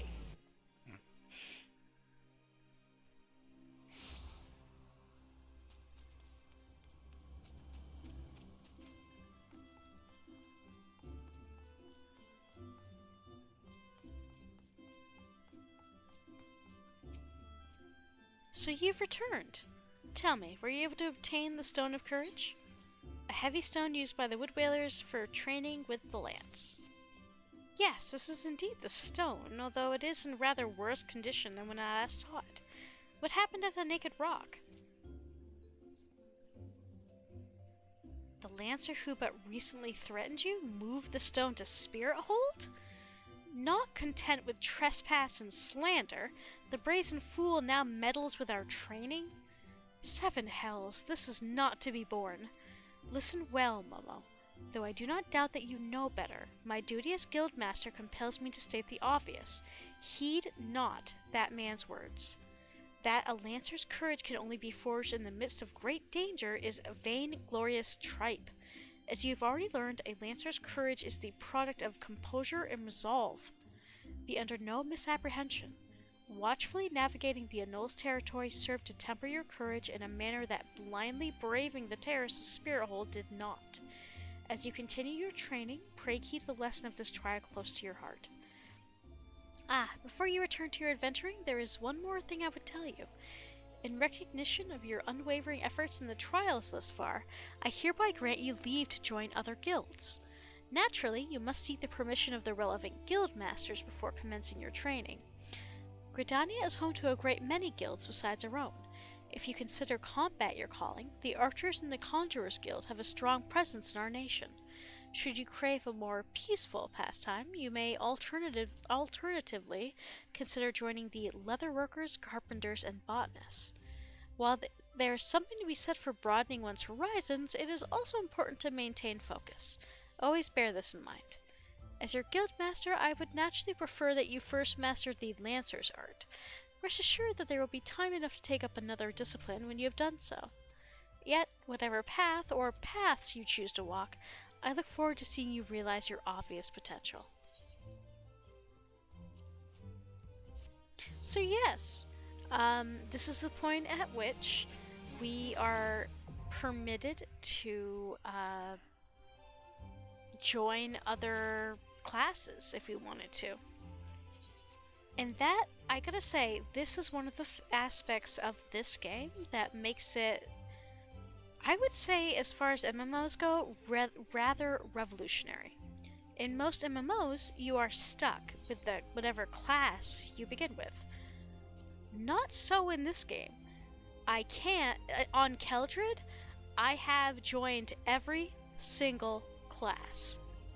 Except for the ones that were introduced in Dawn Trail, because I don't own that expansion yet.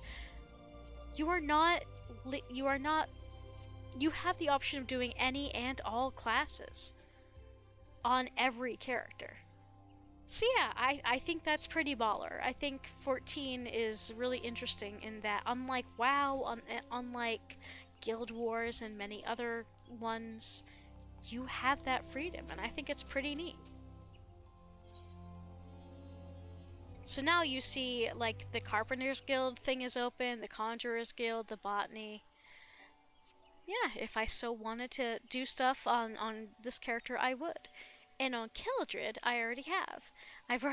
Keldred has almost maxed every crafter, has maxed every gatherer but fisher, and I'm minimum level 40 on every class, and have topped out several classes at level 90.